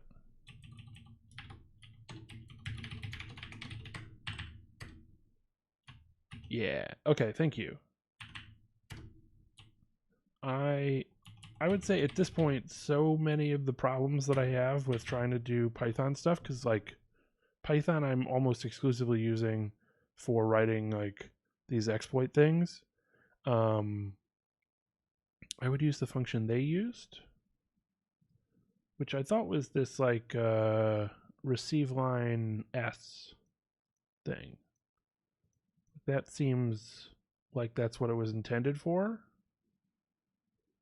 Yeah, it just creates a wrapper. It's a little more generic than I want. But yeah, I don't know why that didn't give me back a non-bytes thing. Maybe because I didn't set the encoding in the context? I don't know. I'm going to just wrap it or call decode on it as you suggested. I think that's fine for my purposes. But like, since I only use Python in this context of writing these exploits, and there's a lot of like need to send raw bytes and receive stuff that may not be UTF-8, might just be binary data.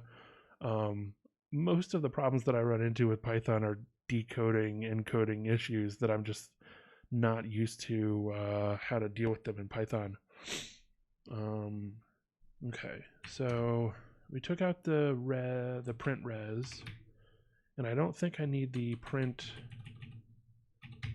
on that anymore, but we can keep these prints just for like we can see what's going on.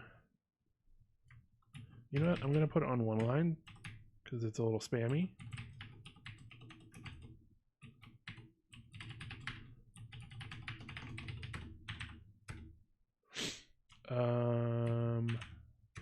But we do need to say, because that's actually what we're attempting. Right, in Python 2, this wouldn't be so much of an issue because there was not this, like, they've gone to what I think is a much more reasonable approach where a string is always encoded Unicode basically, unless you, I mean, you could get a certain encoded string, but I don't know. But in doing the right thing, they've made it a little less convenient for our weird use case where we are not always trying to work with sane string values and stuff, and we want to take text and turn it into, like, I don't know. It's probably just that I need to sit down and really read this stuff and make sure that I understand how it's supposed to work.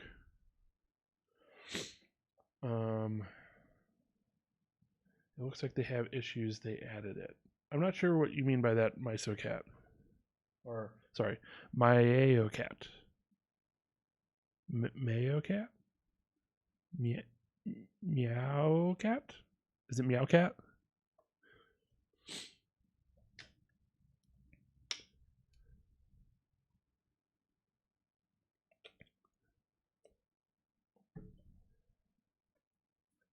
I'm gonna go with Meowcat. That, because that's cute. Yeah, presumably they added that stuff because people were starting to run into issues once upgrading to Python 3. Oh, and why they added bytes into Python in the first place?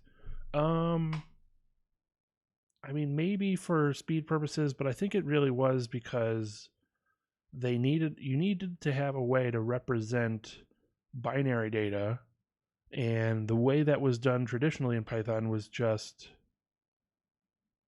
I mean, NVM like Nevermind or a different NVM. I don't know. Yeah. Okay. In any event, I feel like I'm constantly running into issues with encoding, and I really need to sit down and like read through the documentation about it again, practice some stuff, make sure it just becomes like second nature, so that if I'm working on a CTF or whatever, I'm not wasting time with buffer issues, or sorry, with bytes encoding issues. No graph in R2. We've got the graph right here. It's the like terminal version of the graph view. I'm not using Cutter, but that is technically the graph view. That's what I try to use. This is an incredibly simple function, yeah. Okay, so we did end up finding the stack canary for that run of the process. Is it hard to rename variables? It's hard for me because I don't know what any of those commands are, so I don't end up renaming any of the variables. When I need to do kind of involved reverse engineering work, I go with a different program than Radar, basically, because I am just not very good at Radar, and it doesn't line up with my brain in a way where I remember how to do stuff, even if I've learned it at one point. So when I'm reverse engineering large programs, I tend to work with Binary Ninja right now. I'm hoping to hear from Hexrays that they have released their home edition of IDA, and I can go buy that and use IDA. which for purposes of this stream I have never tried other than the trial, and it seems like a good program, so I'd love to start working on it. And yeah, Binary Ninja seems great. I think it's still organized around a concept that I haven't yet like made a lot of use of, which is, it's got a nice programmatic interface, and so you can programmatically control how it works. And I just haven't done enough with that. I've mostly used the like GUI interface, which I don't think really exposes all of the features that they actually have. So I could get better at that as well, for sure. And then sometimes I use Ghidra, but not lately. But I think it's also a really good system. I don't know. I'm stuck in my own kind of ways. Oh, hey, Harp6. How's it going? Thanks for coming by. You can watch some of this, and then I'm sure Ash Fox will be back later, and we can all hop into his channel and watch him work on more binary exploitation stuff as well.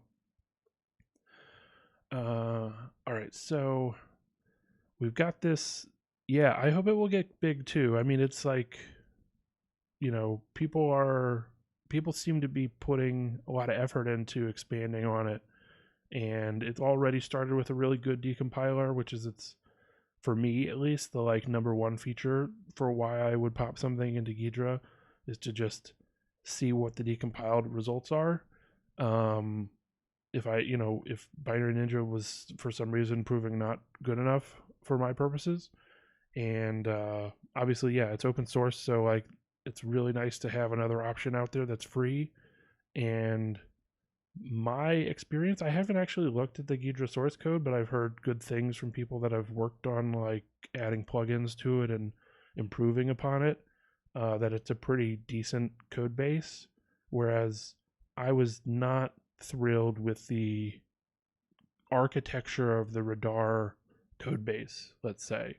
There was one thing that I wanted to fix at one point, and I was like excited to offer to work on that piece, and just was not able to pull apart all the intricacies of it to feel like I could make a change that was reasonable to implement what I wanted. So I've sort of stepped away from deciding that I would ever contribute to the Radar project at this point. I think maybe Cutter, because that's a much simpler code base. But the thing that I had started wanting to fix a thing in Cutter, and then realized actually the issue was in Radar itself, and then it went all the way off the rails. So I don't know.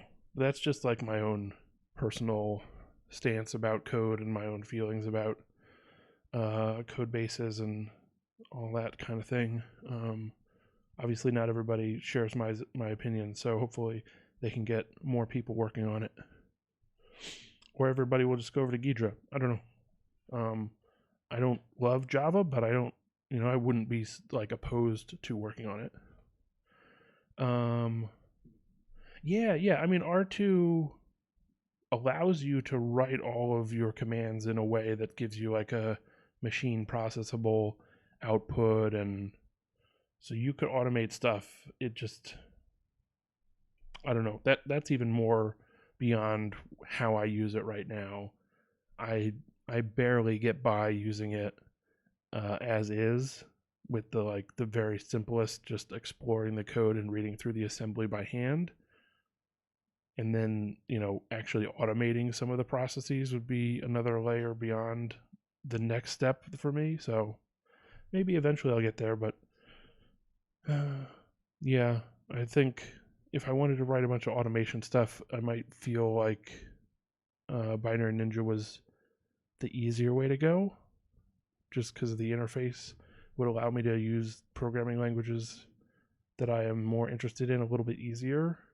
Whereas I think like if I was going to automate stuff with R2, I would be like writing a bash script to send it input or generate a text file that it uses as input or something in its input command language, rather than working with a C++ API or a Java API for Ghidra or something of that nature.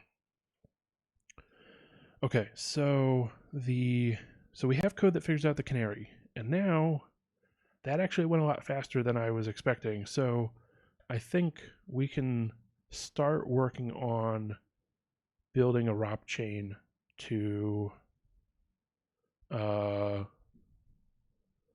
get a shell now that we know how to write the canary in there.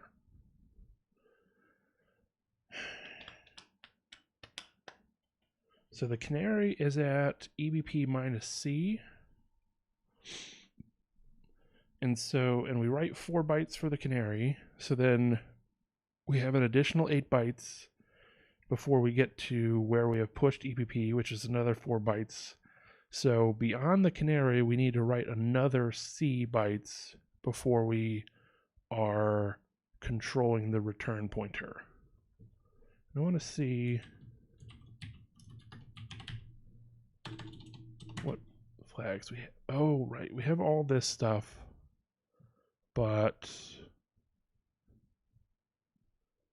I don't know if any of this, it would be hard for me to tell if any of this was like a call to system.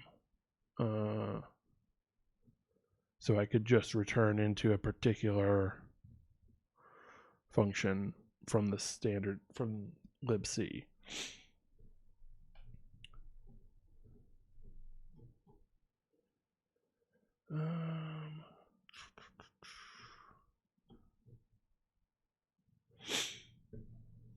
So instead of trying to just overwrite the return pointer to jump to a particular function from libc or return to a libc somewhere,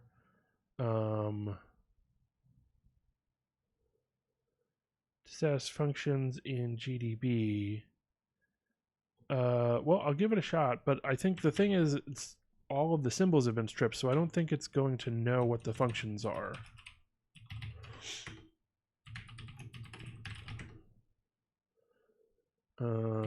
Yeah, there's just no symbol table, so I can't say disass main, for example. It doesn't know what the main function is. R2 is smart enough to guess what main is, but all these other ones that are FCN and some address, it knows those are functions, maybe because they get called somewhere, maybe because they have like a function prefix sequence of instructions, but it doesn't know what their names are. They're probably functions that come from libc, but I mean, I don't know which ones are which, and I don't want to spend a lot of time working through and trying to figure out which one might be system, especially because it simply might not be in here. They don't have to have linked in everything from libc. So I'm going to just not go that route, and I'm going to repeat the process that I did for the building the ROP chain for our previous challenge. But I'm going to use the improvement that I learned when I read through the walkthrough that they did. So if we go back to Boston Key Party 2016 Simple Calc, down here in the walkthrough, where they were talking about the ROP chain somewhere in here, they mentioned basically their approach was to write the string /bin/sh into a particular location in memory, and they figured out a writable place in memory just using GDB with the VM map command. And so I'm going to do that because we also have a PIE turned off on this binary as well. So we know that's going to be a fixed location where the data segment is. And so we'll write some instructions that just have that data on the stack, pop it into a register, write it to that particular register, or write that register to a particular memory address, and then go from there. And I don't think this is going to take too long, actually. Assuming that we have a good selection of gadgets, and there's so much code in here that we really should. So ROP gadget, binary, no drop. I gotta say, put them in the other order. And we'll just throw that in the gadgets text file. And then we can grep through it for, let's see, we need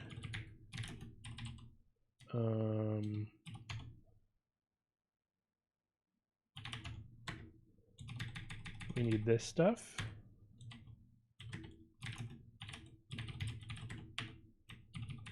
So this is the setup that we need to eventually have.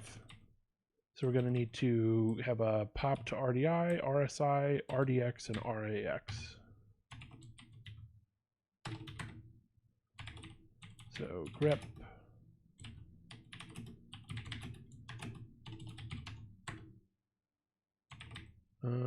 Interesting. What do you have in gadgets? Oh, because it's not going to be RDI, it's going to be EDI. And I actually don't want this. Or I want this line, but this is not how the syscall is going to work because we are on 32-bit. So we are going to review how 32-bit syscalls work.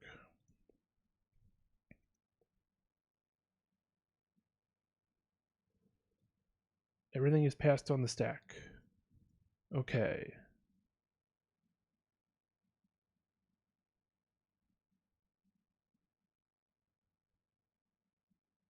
Oh, this is function calling though. Okay.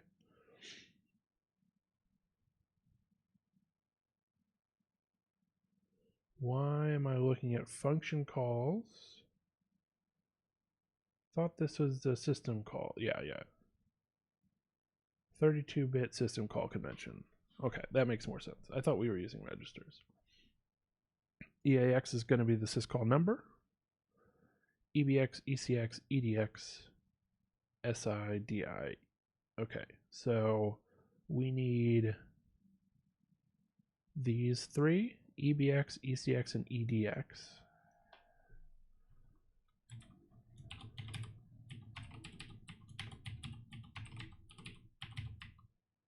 Is that right?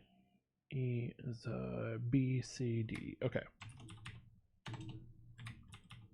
And then EAX is going to be just 0xB, I recall, is the syscall number for exec VE on 32-bit. And then we say int 0x80. So let's look for our int. Okay, so we have just a syscall. That works for me. Does anything actually move by any chance?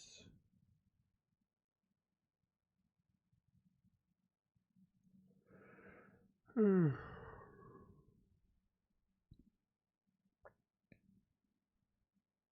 I don't think so. Okay, so we'll just use this as the location for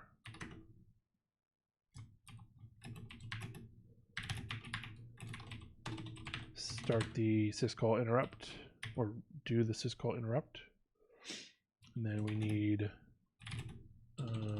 like move or pop EAX.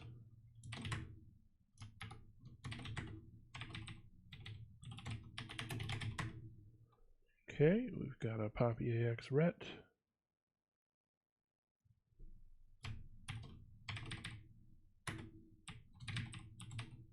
Oops.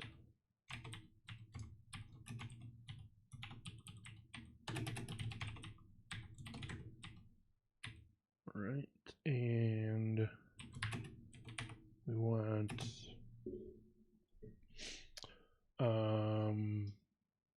I guess let's do all of these.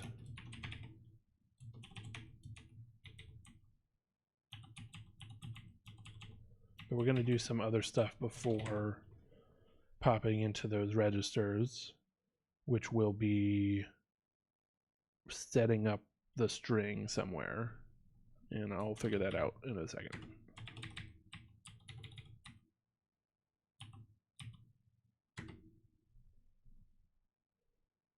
Do we have one that is just pop EBX ret? What is retf, I wonder?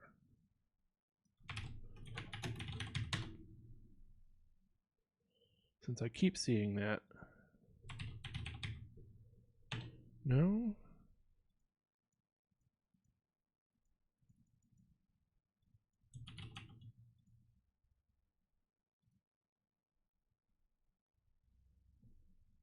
Is there... I don't know. It must be one of these. And I don't understand what it is. Oh, far return. Okay. Probably don't need to worry about near versus far pointers, but maybe. I'm going to go with the standard ret to begin with. And we will see if that is good enough. Nope.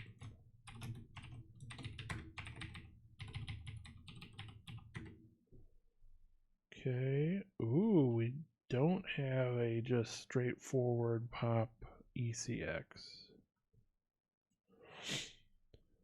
We have pop ECX EBX.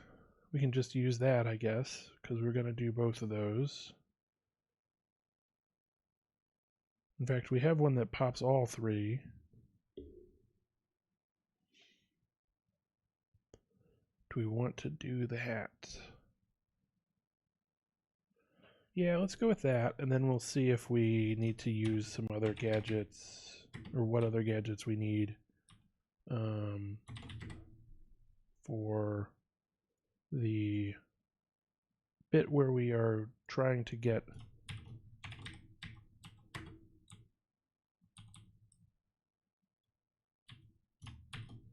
stuff into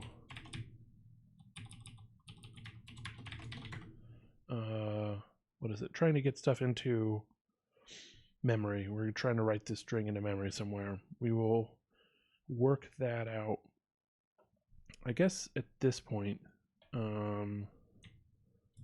So we may not need to worry about these. I'm going to take those out for the moment. Okay, so we pop three things: EDX, ECX, EBX, and then return, and then we'll pop into EAX. So the value that we want into EDX is null.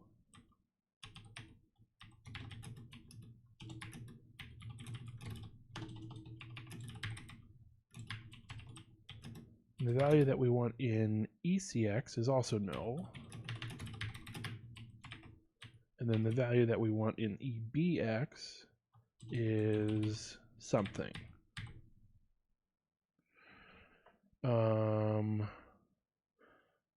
Which is going to be a memory location.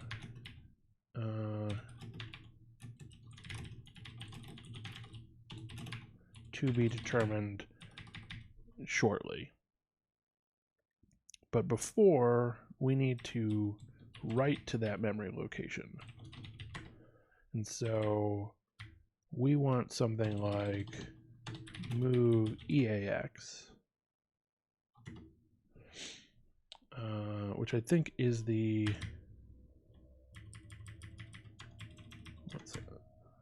no?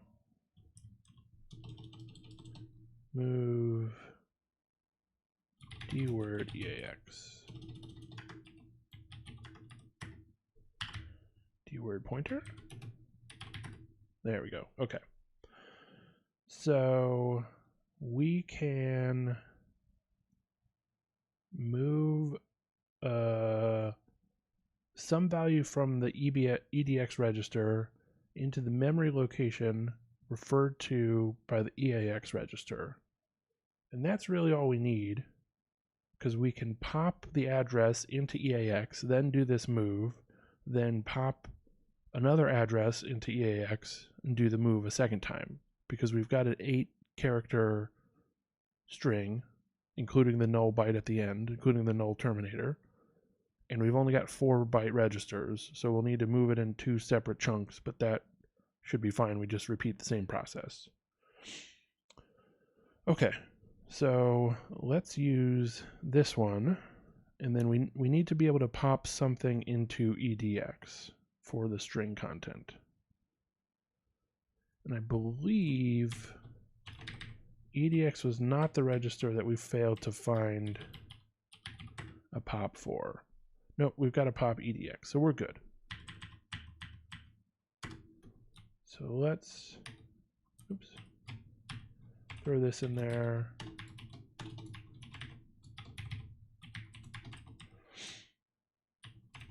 We'll sort this out in a second. And then we'll use the pop EDX to load the value that we will write into memory.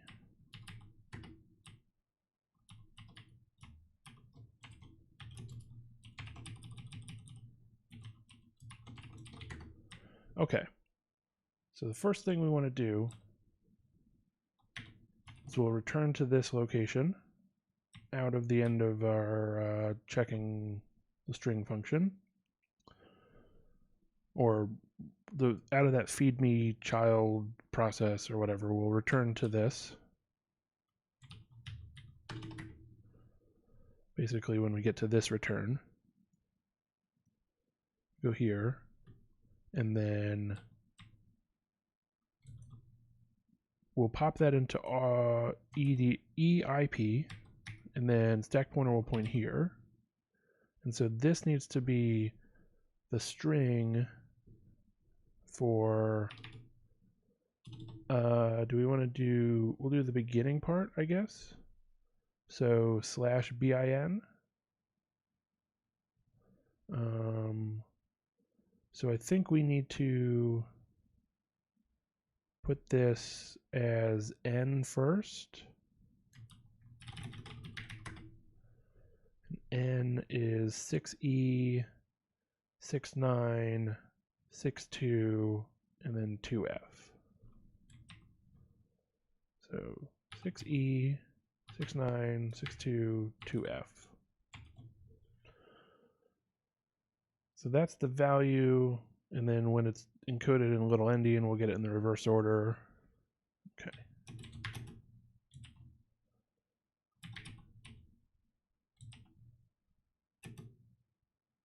Or let's just write /bin.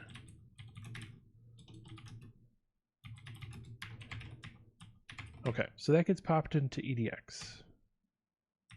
Then I guess before that, we can pop something into EAX, which will be the address to write to.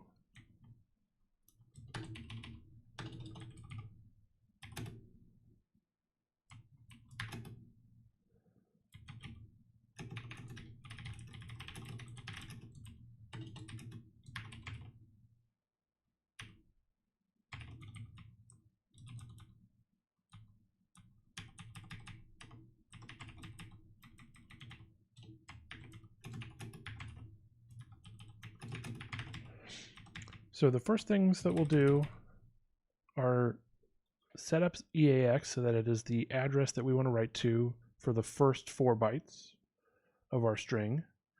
And then we will pop the, oh, we need this. Okay, and then we will pop the string content into EDX, and we'll do the move. Then we need to set EAX to that same memory address, but 4 bytes later, so that when we do the next write for /sh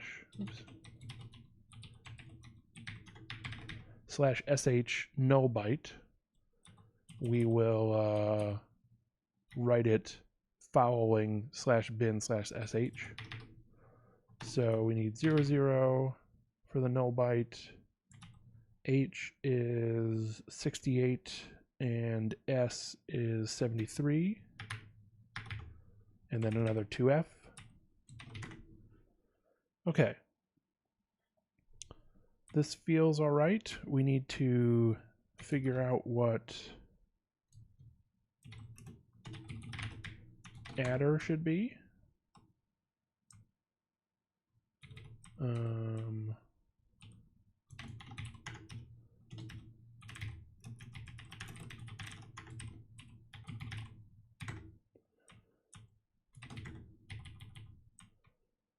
Okay. In this way I can just do a quick find and replace for adder, but I'll have to do the +4 myself, I guess. Whatever. All right, so now we want to find the address that we can write to. So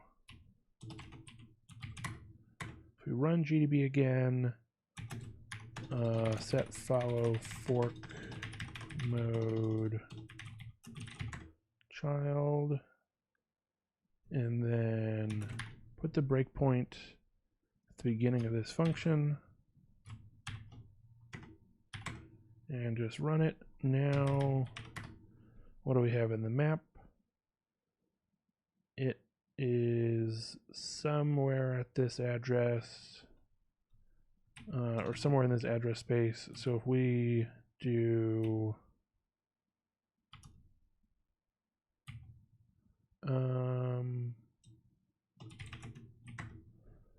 what are they called? Oh, just called word for the D word. Okay. Let's do 128 words starting at this address. And still seems to be filled with data. So for whatever reason, I'm trying to be like conservative and locate, I don't know. Let's try, let's see, it ends at 80 EB000. Okay. Why? Oh, this is the offset in the file. I thought that was the length. Okay. So it's actually a pretty short thing. But let's say like EA. Yeah, so we could start writing here, probably. Let's give it a shot. And just do this address. Okay.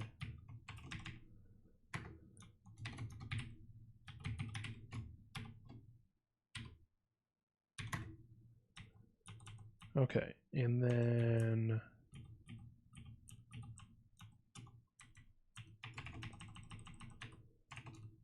put zeros on there just for alignment's sake. Okay, so the first thing we're going to do is write /bin into this memory address, and then we're going to write /sh and a null byte following it at the 4 bytes after that. And then we pop everything that we need to pop.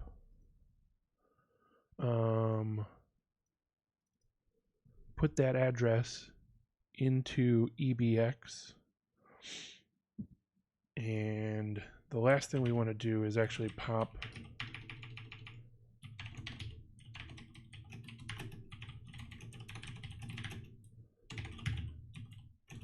the right syscall number, which is B, not D. So then we pop for syscall number exec for exec VE. All right, I feel relatively confident about this ROP chain working. I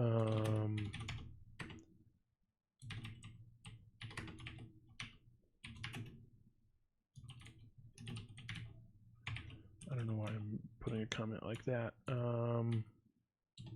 Say ROP chain.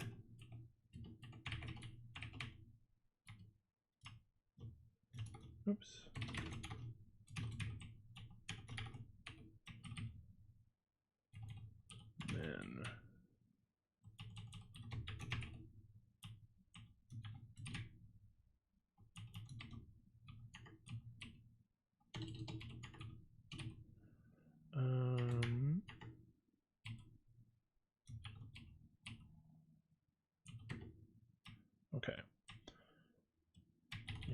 I still need to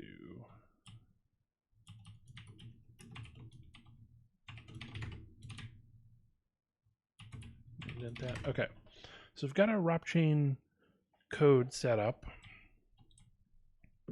which we can figure out how to send along with the rest of the data later. But before we actually get to using that, I want to, I guess I'll leave the kill in there for right now. What I want to do is just try to override the pointer and make sure, override the return pointer and make sure that I'm getting the seg fault from that, because I need to know that I'm actually putting this as the first value as the replacement of the return pointer. Otherwise, me going through the rest of the ROP chain isn't going to work at all. So we need to target dot send prefix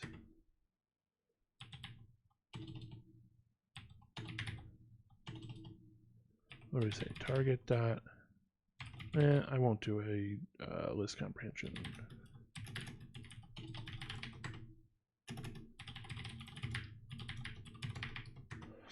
We'll send the canary. Then we need to send, I believe it was another 12 bytes beyond the end of the canary. So the canary starts at EBP minus C. The canary ends at EBP minus 8. And then we write 8 bytes and then another 4 bytes to pass through EBP, which has been pushed on the stack. So we'll send those 12. And then we want to send 32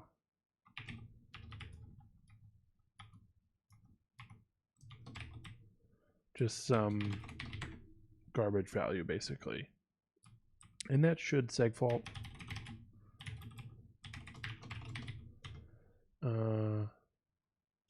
Should seg fault the child, which is interesting because then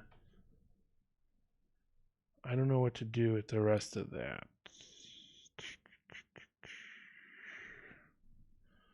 Let's see what happens.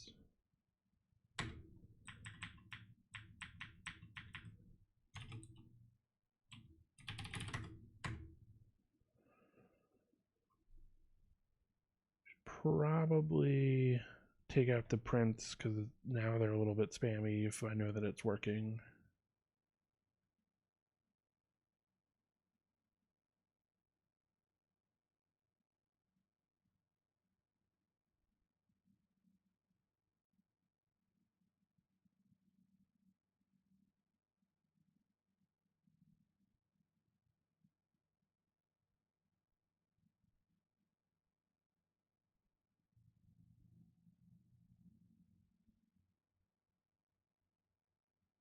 Oh, do we not find? Oh, okay, it was just really far at the end.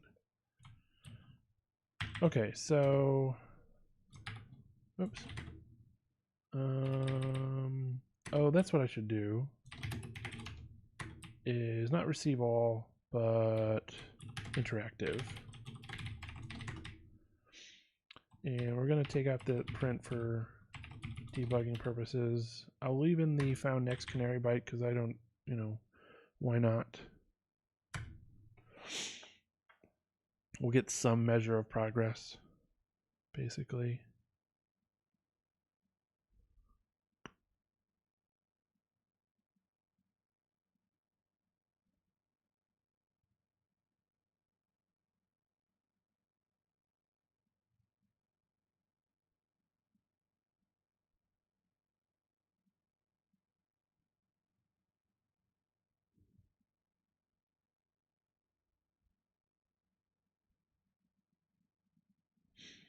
So we got 3 out of 4 bytes. If we're lucky, 4th one will be a low byte.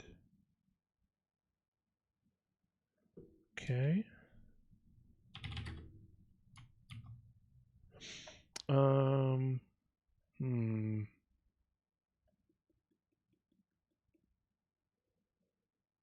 Why didn't we...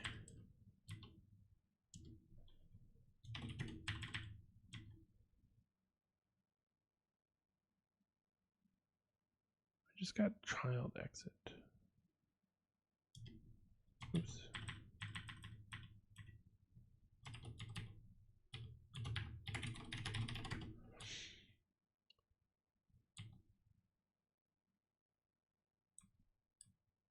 Oh, we didn't send the length.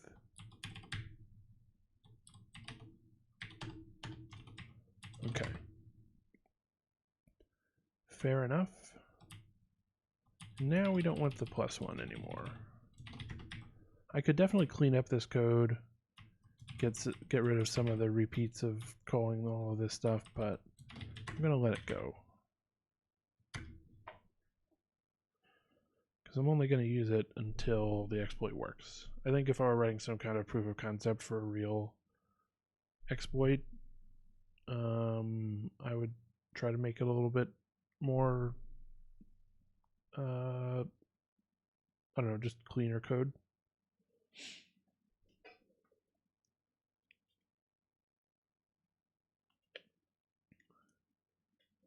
So maybe that's my problem. I am saying 32 plus the 4 for the canary, but we need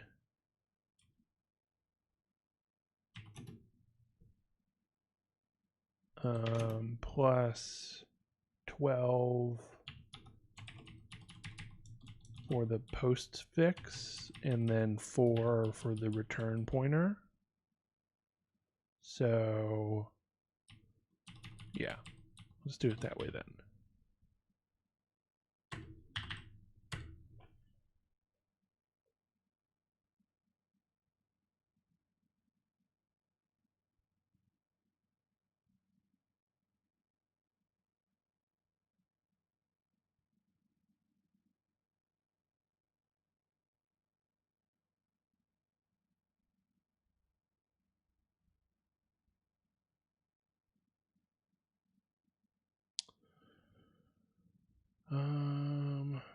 We got child exit, but I don't know if there was any seg fault.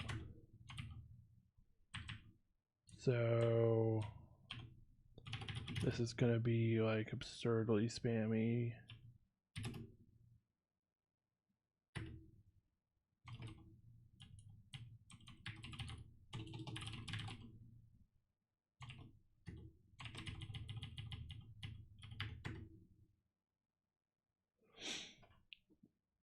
Apologies, this probably looks terrible on the stream because the encoder is not going to keep up with all the spam.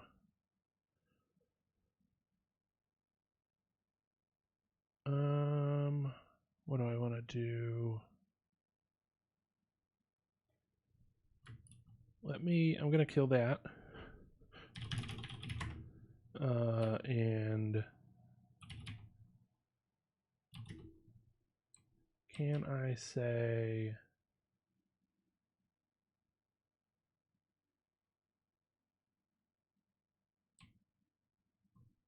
I want to inject a segfault. I want to only show entries that are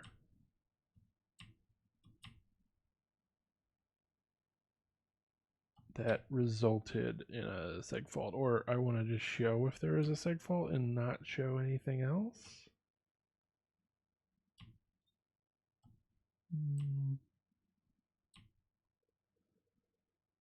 What does it look like when you get a segfault? Let's see.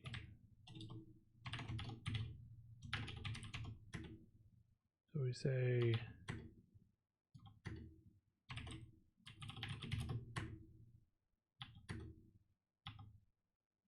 oh, that doesn't. Okay, so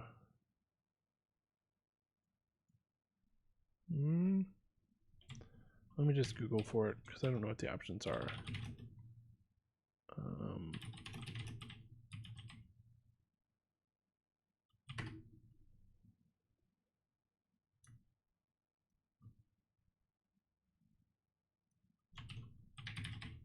mean, now I'm just looking at the man page and a website instead.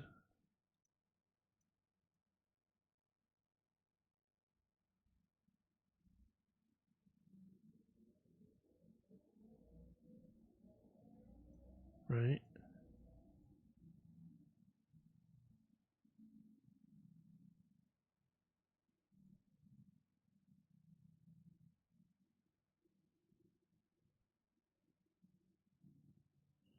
Okay. So I can say they have it mentioned in here. Oh, there we go. Trace only the specified subset of signals. Okay. And I also want to say trace equals signal, maybe? Let's try that. Well, that still seems like it's going to be spammy.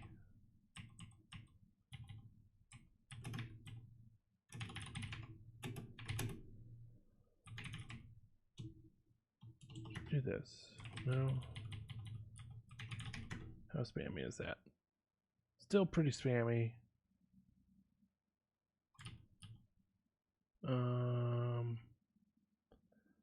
I could say network, I guess, because it's not going to be doing network stuff.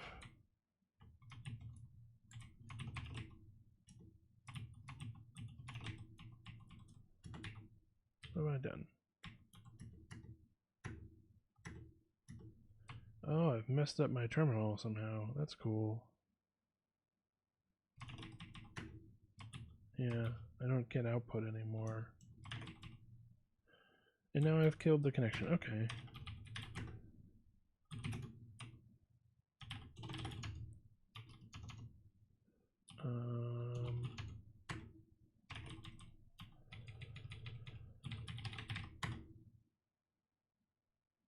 Okay. And we want trace, or no, signal equal seg v or seg io. Okay.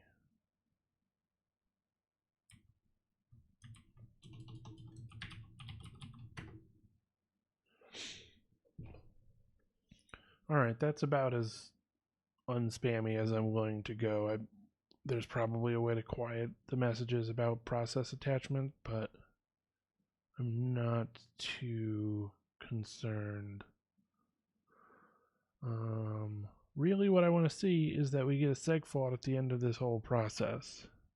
We could see it more clearly in GDB, but I think trying to debug how we are working with this program, with it sending all of this stuff. Yeah, okay, so we got the seg fault, and the address was that value that we wrote, 1, 2, 3, 4, 5, 6, 7, 8. So that means that we can do our, where am I going here?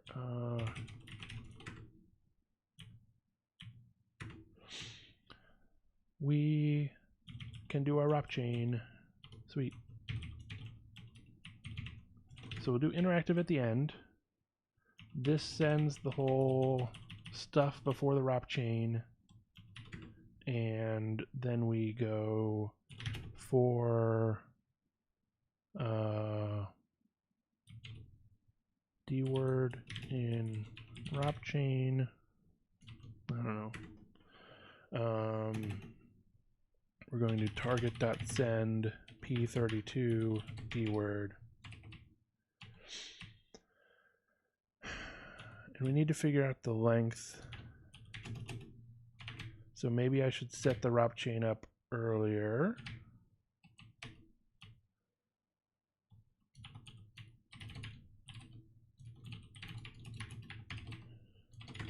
Okay, so the length of stuff that we're going to send is the length of the prefix, which is just 32. The length of the canary, which at this point should be 4. 16 for the, you know what, it's just 12 for the postfix, which is this one. And then the length of the ROP chain times 4. I'm going to put additional parens, even though it shouldn't be necessary, but I guess I'm acting a little paranoid. But however many items we have in the ROP chain, they are all 4 bytes each. And so that many times 4. It has to be 255 or less, I guess. So let's just double check.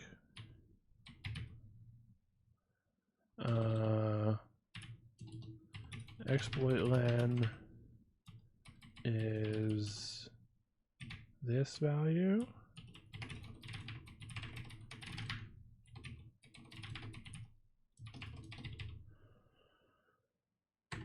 Let's see if that's too short or what. Or I mean too long. If it's too long, then we need to figure out another way to do the ROP chain, I guess. But it didn't look like it was going to be too long. Right? We'll find out shortly. 116, that looks good to me. And we have a shell. That is amazing. I mean, it's still me, but if I did this as a setUID binary or something, then I could be root from this shell, I assume. That's the general goal. Or if there was a flag on this system, then I could cat that flag and throw it on the CTF website and get all the points that I have earned with this work. That feels really good. That was much smoother than writing the ROP chain on the previous one. So already the process and the thinking about how to do a ROP chain is getting a lot better. And this one was just like less annoying to work on the previous one. The previous one was like, granted, I did take a long time misunderstanding the actual vulnerability and finding something that was not a vulnerability several times. But even once I understood what the vulnerability was supposed to be, or rather how to exploit it, I guess I got in the weeds on how to exploit it. The process of sending that input to trigger the vulnerability was kind of annoying, whereas this is a little nicer because we can just send in an input. And so it's really allowing you to focus entirely on the mechanism of how to evade what is intended to be a mitigation. So in this case, there's a stack canary of some sort, and we are attempting to evade the mitigation from the stack canary in order to do our ROP chain exploit.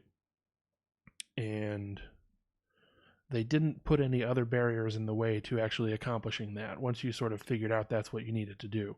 So I like this a lot more just because there's I don't know, there's a place for having a challenge where figuring out how to get the input that you need to send in order to throw the exploit, like you have to jump through some kind of hoop and encode it in a certain way, or present it at this sequence of different inputs to the program that ultimately results in getting your ROP chain or shellcode or whatever onto the stack and executed. That all has a place, I would say.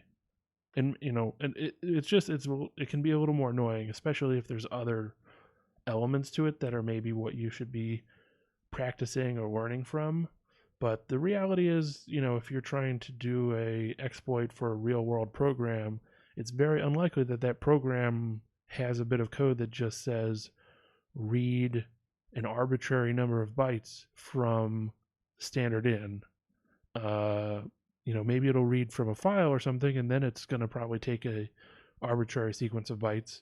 But a lot of them will be, reading input from network packets or I don't know, input devices or something. Like, you might have to come up with a way to send your malicious input through a lot of different hoops, and that makes sense to me then why you would want to practice a scenario where you have to like jump through a bunch of hoops to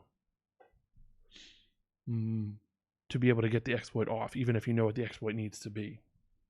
Okay, so as with all the other ones, since we got the exploit working, since we got the shell going, then I'm going to read through the walkthrough, and I think I will call it good for today for this stream. It seems like the pace that I have arrived at, only this far into it, is one exploit per stream of about 3 hours. So yeah, unless I ramp up in my abilities pretty quickly, this is going to be a long process, a lot of streams. I do one stream per challenge, but we'll see.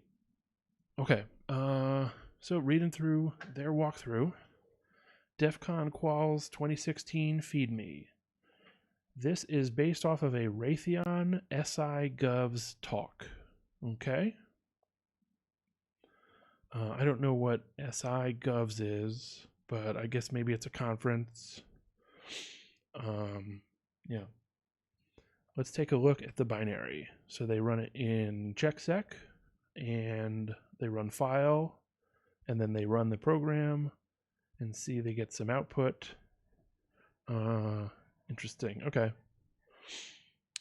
And they get a stack smashing because the first byte that they put in was a 1, which is hex 31, which is going to be 49, I think. And so they were definitely overrunning the stack buffer and going into the stack canary. So we can see that we are dealing with a 32-bit statically linked binary with a non-executable stack. When we run it, the program prompts us with feed me, and we can give input.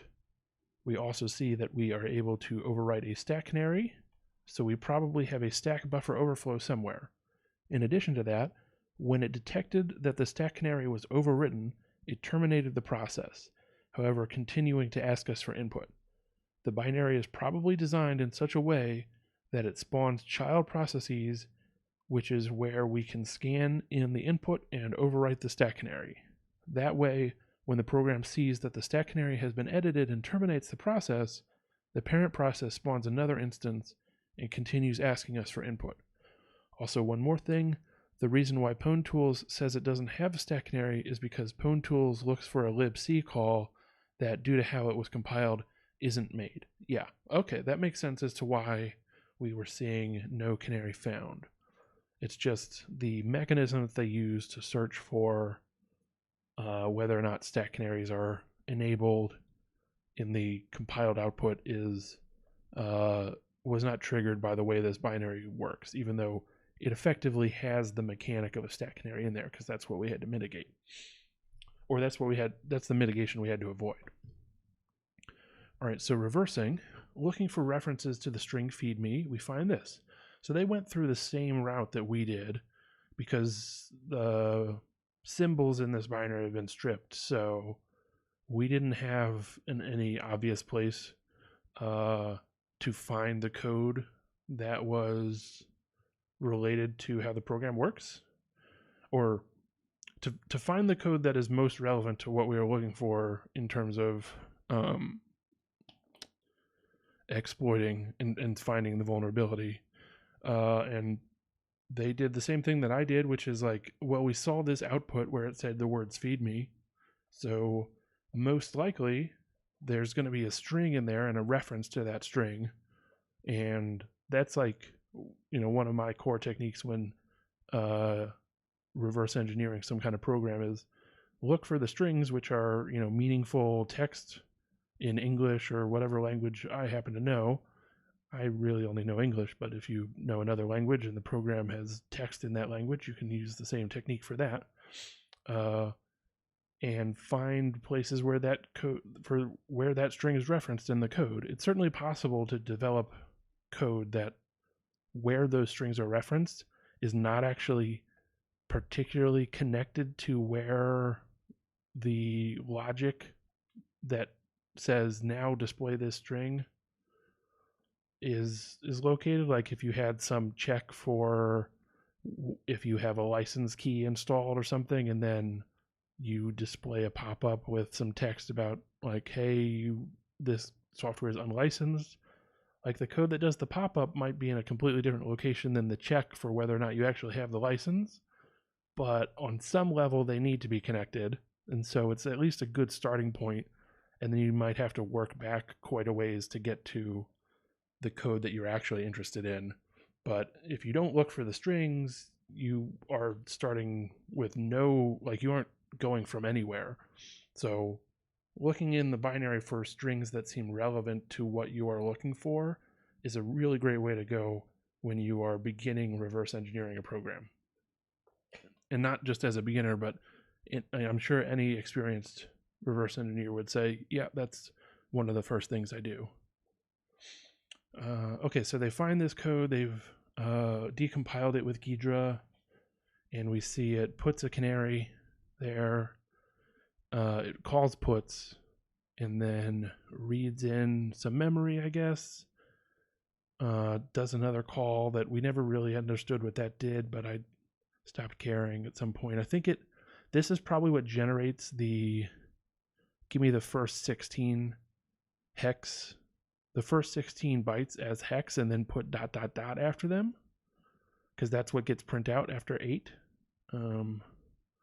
It prints out, I guess this is somewhere in the range of 16 bytes encoded as hex, and then 3 dots. So yeah, that's probably what that function is doing. We don't really need to work on the details of it. And then it checks the canary, and if it fails to be the same value, then we go to that error condition where it says smashing the stack detected, or stack smashing detected, whatever it was, and otherwise it returns the result. Okay. And then their explanation. So we can see it starts off by establishing the stack canary. Preceding that, we call a function called puts. I see that it is puts because it takes in a string pointer like puts and prints it. It doesn't really look at what the function was doing, or I didn't really look at what the function was doing other than that. Fair enough. Preceding that, it calls the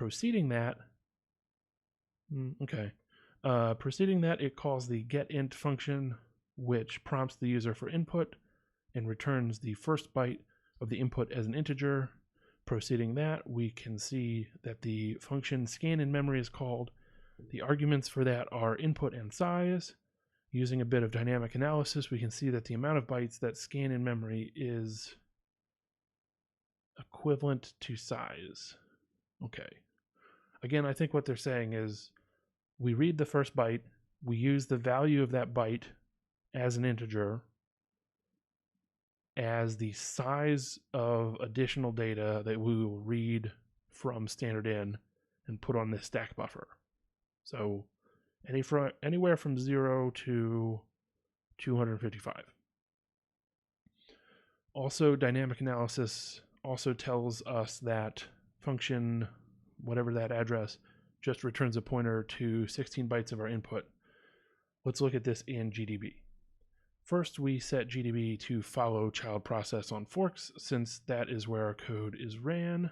That is where this code is ran. Also, we set breakpoints for the functions getInt, scan in memory, and that unnamed function. Okay. I'm not going to go through the details of their GDB session, but we will assume that they got what they were looking for. For the getInt function, we see that we passed in the string 75 39 5128, and it returned to us 0x39, which corresponds to the ASCII character 7. Oh, I see. This is the actual bytes that they turned in, not like hex encoded. And then 39 is the ASCII character 7? I feel like 39 would be 9, but we'll set that aside as well. So then they continue running, go through GDB with some stuff. We can see that the scan-in memory function took 2 arguments, which were the output of getInt and a stack pointer. It scanned in size amount of bytes into the pointer it was passed.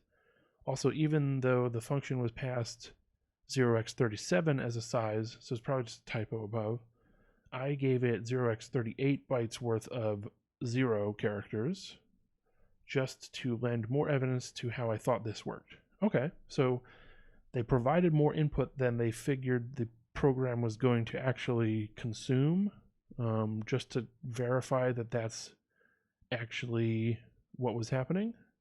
Sounds good to me. I think, just as a tip, if I was thinking like, okay, the program is going to read in hex 37 characters, and I want to double check that it's not reading in additional characters, after that many characters, I would switch from all zeros to like all A's or all some other character, so that it's just really obvious immediately, did it read in a character other than 0? Because if I just now give it additional zeros, I've got to count through there and figure out, okay, now it read 1 more 0 or something. So that's just like a very minor tip that can be helpful, is like at those places that you expect to have a boundary, switch the data value that you're sending in as junk or testing code or something. So we can see that the last function returned a pointer, which was 16 bytes of our input converted to ASCII, which was then printed. Let's see what the offset from our input to the stack canary, what the offset from our input to the stack canary and the return address. Okay. More stuff with GDB. Don't know. Hello, whoever just joined the channel. I'm sure people have been joining and leaving, and I haven't been saying anything because I'm really bad at keeping track on how many people are on the channel. But hello, if you've just joined and are watching. We are towards the tail end of this. I'm walking through the write-up for a challenge that I just did to confirm that my approach was correct, and maybe see if there was any simpler way that I could have gone about it. I feel pretty confident that I got the correct way to go about it in this case, but it doesn't hurt to double check. Might learn something new. So yeah. So they go through with GDB, they look at these addresses, they look at what's on the stack, I guess. Let's see. We can see that our input is being scanned in starting at FFFFF, FC, FEC. We can see that the return address is FFFFF D01C. Okay. We can also see that the stack canary is that particular value, which is at D00C. Okay. We can tell this since stack canaries in x86 are 4-byte random values, with the last value being a null byte. Oh. I mean, I don't know that. I didn't know that fact about stack canaries, I guess. I had assumed that they nulled out the last byte in order to make the challenge a little bit simpler so that we didn't have to brute force 4 bytes in sequence. I mean, it doesn't necessarily make it that much harder, but they had set the limit of 800 attempts, and certainly if you had to do 4, there's a strong possibility that you would need more than 800 attempts to brute force all 4 bytes. So I assumed they had given us one of those bytes as 0. But what this seems to be saying is that the way that a stack canary on x86 works by definition is that the one of those bytes, the lowest valued byte, is 0 always. I'll have to double check that, because I don't see any reason why they would skip out on a byte in the stack canary. I don't think it would save anything performance-wise. So I'll look into that. It might just be that I'm misunderstanding what they're trying to say here, and they're just saying, in this particular case, the last byte is null, which is true. Okay, and then doing a bit of Python math, they find the offsets are hex 30 and hex 20. Okay. So we can see that the offset to the stack canary is 20 bytes, right, or 20 hex bytes. So they've got 32 bytes in the buffer on the stack, after which you start overwriting the canary. That is true. And that the offset to the return address is 30 bytes. So it's another 16 beyond the end of our buffer. So yeah, and the first 4 of those are the stack canary. Okay, that all makes sense to me. Both are well within the reach of our buffer overflow. Lastly, let's see where the feedMeFunc function is returned, or is called rather. We can see the backtrace using GDB. And going through the backtrace leads us to the following function.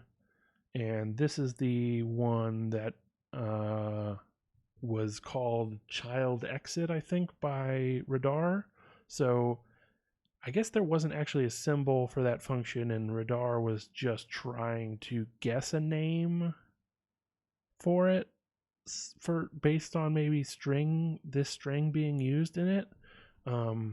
Seems a bit weird to me that it would choose to guess the name of the function.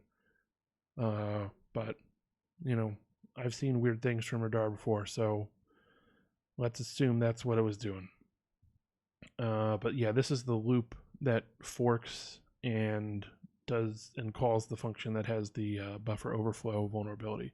Hello again to anybody else that's just shown up. Thanks for joining my stream. Yeah. So we can see it is calling the function responsible for setting up a child process in a loop that will run 800 times. That means that we can crash a child process a lot of times, around 800. Sure, yeah. Before the program exits on us. Okay, cool.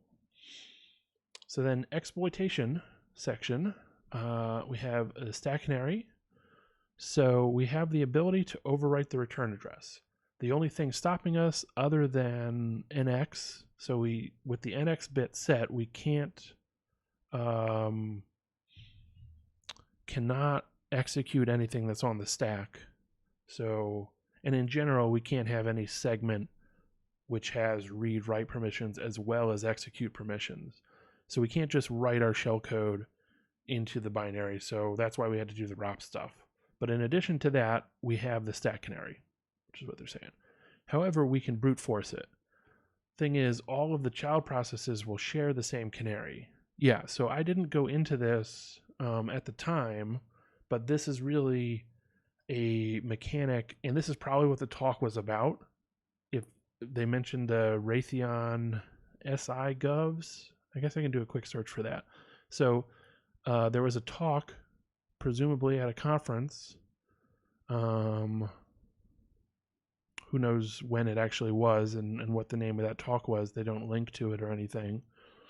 But the content of that talk was probably not the idea of brute forcing a stack canary, but in particular, the way that a child process is sharing some memory with its parent process. It's maybe not, it's copying the memory from its parent process when it creates its own. So that's how the clone syscall works. We like clone this process to create a new one, which involves copying all that memory. And as a result, we have copied the stack canary value that was set up in the parent. So all of the children always have the same stack canary because they're forked from the same parent, and they're just using whatever its stack canary was. And that's really fundamentally what allowed us to do the brute forcing. Each time we ran the child and hit the stack smashing error, it didn't matter because the next child that ran would let us attempt to brute force the exact same value again. And so we got a meaningful piece of information when we hit that stack canary, when we hit the stack smashing error. We got the information, hey, that particular byte was not the correct one. And then eventually we got the meaningful piece of information that it succeeded. So that particular byte was the correct one. And this is, if you didn't copy the stack canary into the children, this approach wouldn't be possible at all, because each of them would have a different random value and we would get nothing from finding out that we overrode it with the wrong stack canary. We would be back in the situation of having a 1 in 16 million chance every time we tried to run our exploit. And it's just like, I'm not going to sit there hoping that I am lucky enough to hit on that 1 in 16 million. But in our case, we didn't have it. We had a 1 in 256 chance 3 different times in a row, which ultimately is 1 in 256, because they don't build on each other in the way that this works. Okay, so for the canary, it will have 4 bytes, 1 null byte, and 3 random bytes, so only 3 bytes that we don't know. What we can do is overwrite the stack canary 1 byte at a time. The byte we overwrite it with will essentially be a guess. If the child process dies, we know that it was incorrect, and if it doesn't, then we will know that our guess was correct. There are 256 different values that byte be, and since there are 3 bytes, we are guessing that gives us 256 times 3 equals 768 possible guesses to guess every combination. Yeah, that's right. I guess I had calculated as 255 times 3, but it should be 256 times 3 because it could be null as well. Okay. 768 possible guesses to guess every combination if we guess 1 byte at a time, which can be done by only overriding 1 byte at a time. So this mechanism also, like this exploit technique also required us to have single byte granularity on our overflow. So we could say overflow the buffer by 1 byte, now overflow the buffer by 2 bytes, now by 3 bytes. If you can only overflow in chunks of 4, or the minimum overflow is large enough that it goes past the stack canary every single time, then this whole like brute forcing approach also will not work for you. So it's a really particular scenario that you would get in. I don't think that this is something that I would end up using in a real world exploit conditions, but maybe. But it just seems like, this is one of those, hey, you could have a stack canary and still fail to do it properly to the extent that you can mitigate it, which is certainly fun for a CTF challenge. But I don't know if this is the kind of thing that I will like think to try or look to see if I could take advantage of in real world scenarios. Who knows? With that, we can deal with the stack canary. Okay, so the ROP chain, after that, we will have the stack canary and nothing will be able to stop us from getting code execution. Fair enough. Then the question comes up of what to execute. NX is turned on, so we can't jump to shellcode we place on the stack. True. However, the ELF does not have PIE, randomized the address of code, enabled, so building a ROP chain without an info leak is possible. For this ROP chain, I will be making a syscall to /bin/sh, which would grant us a shell. First, we look for ROP gadgets using the tool ROP gadget. Since this is a statically linked binary, there will be a lot of gadgets. That is what we found, yeah. And then they run ropgadget.py. In this case, it's already been included with pwn tool, so that's how I ran it. And they send in the binary. They look through the list of ROP gadgets. We see some useful ones. This is the write what where, I think they might call this one. But basically we control what and where we write to. This gadget is extremely useful. What this will allow us to do is move the contents of the EDX register into the area of space pointed to by the address of EAX and then return. So if we wanted to write to the address 1234, we could load that address into EAX and the value we wanted to write into the EDX register, then call this gadget. Exactly, yeah. So now if we have a pop EAX and a pop EDX, then we can control those registers as well. So pop EAX, this gadget is helpful since it will allow us to pop a value off of the stack into the EAX register to use, and then return to allow us to continue the ROP chain. This gadget is similar to the previous one, except it is with the EDX register instead of EAX. Yeah. And then this gadget is so we can control the value of the ECX register. Unfortunately, there are no gadgets that will just pop a value into the ECX register and then return. So this is the next best thing. Using this gadget will save us not having to use another gadget when we pop a value into the EBX register, however. Yeah, I found the same thing. There was no pop ECX ret. We had pop ECX and then some other stuff and ret. But it turned out the other stuff was perfectly fine for how we wanted to do things. And then we've got an int80 gadget. This gadget is a syscall, which will allow us to make a syscall to the kernel to get a shell. To get syscall on x86, you can call int x80. Well, that's yes. Syscall will expect 3 arguments: the integer 11 in EAX for the syscall number, the BSS address, whatever, in the EBX register for the address of the command, and the value 0 in ECX and EDX. Syscall will look for arguments in those registers. However, we don't need them, so we should just set them to null. Okay. For more info on syscalls, check out that page on Wikibooks. Sure. Now we are going to write the string /bin/sh somewhere in memory at an address that we know in order to pass it as an argument in the syscall. What we can do for this is to write it to the BSS address, whatever they've chosen. Since it is in the BSS, it will have a static address, so we don't need an info leak to write to it and call it. Correct, because the PIE is turned off, so we know that address is going to be correct at runtime. With that, we get the following ROP chain, and then they add stuff to their payload for each of the ROP gadgets.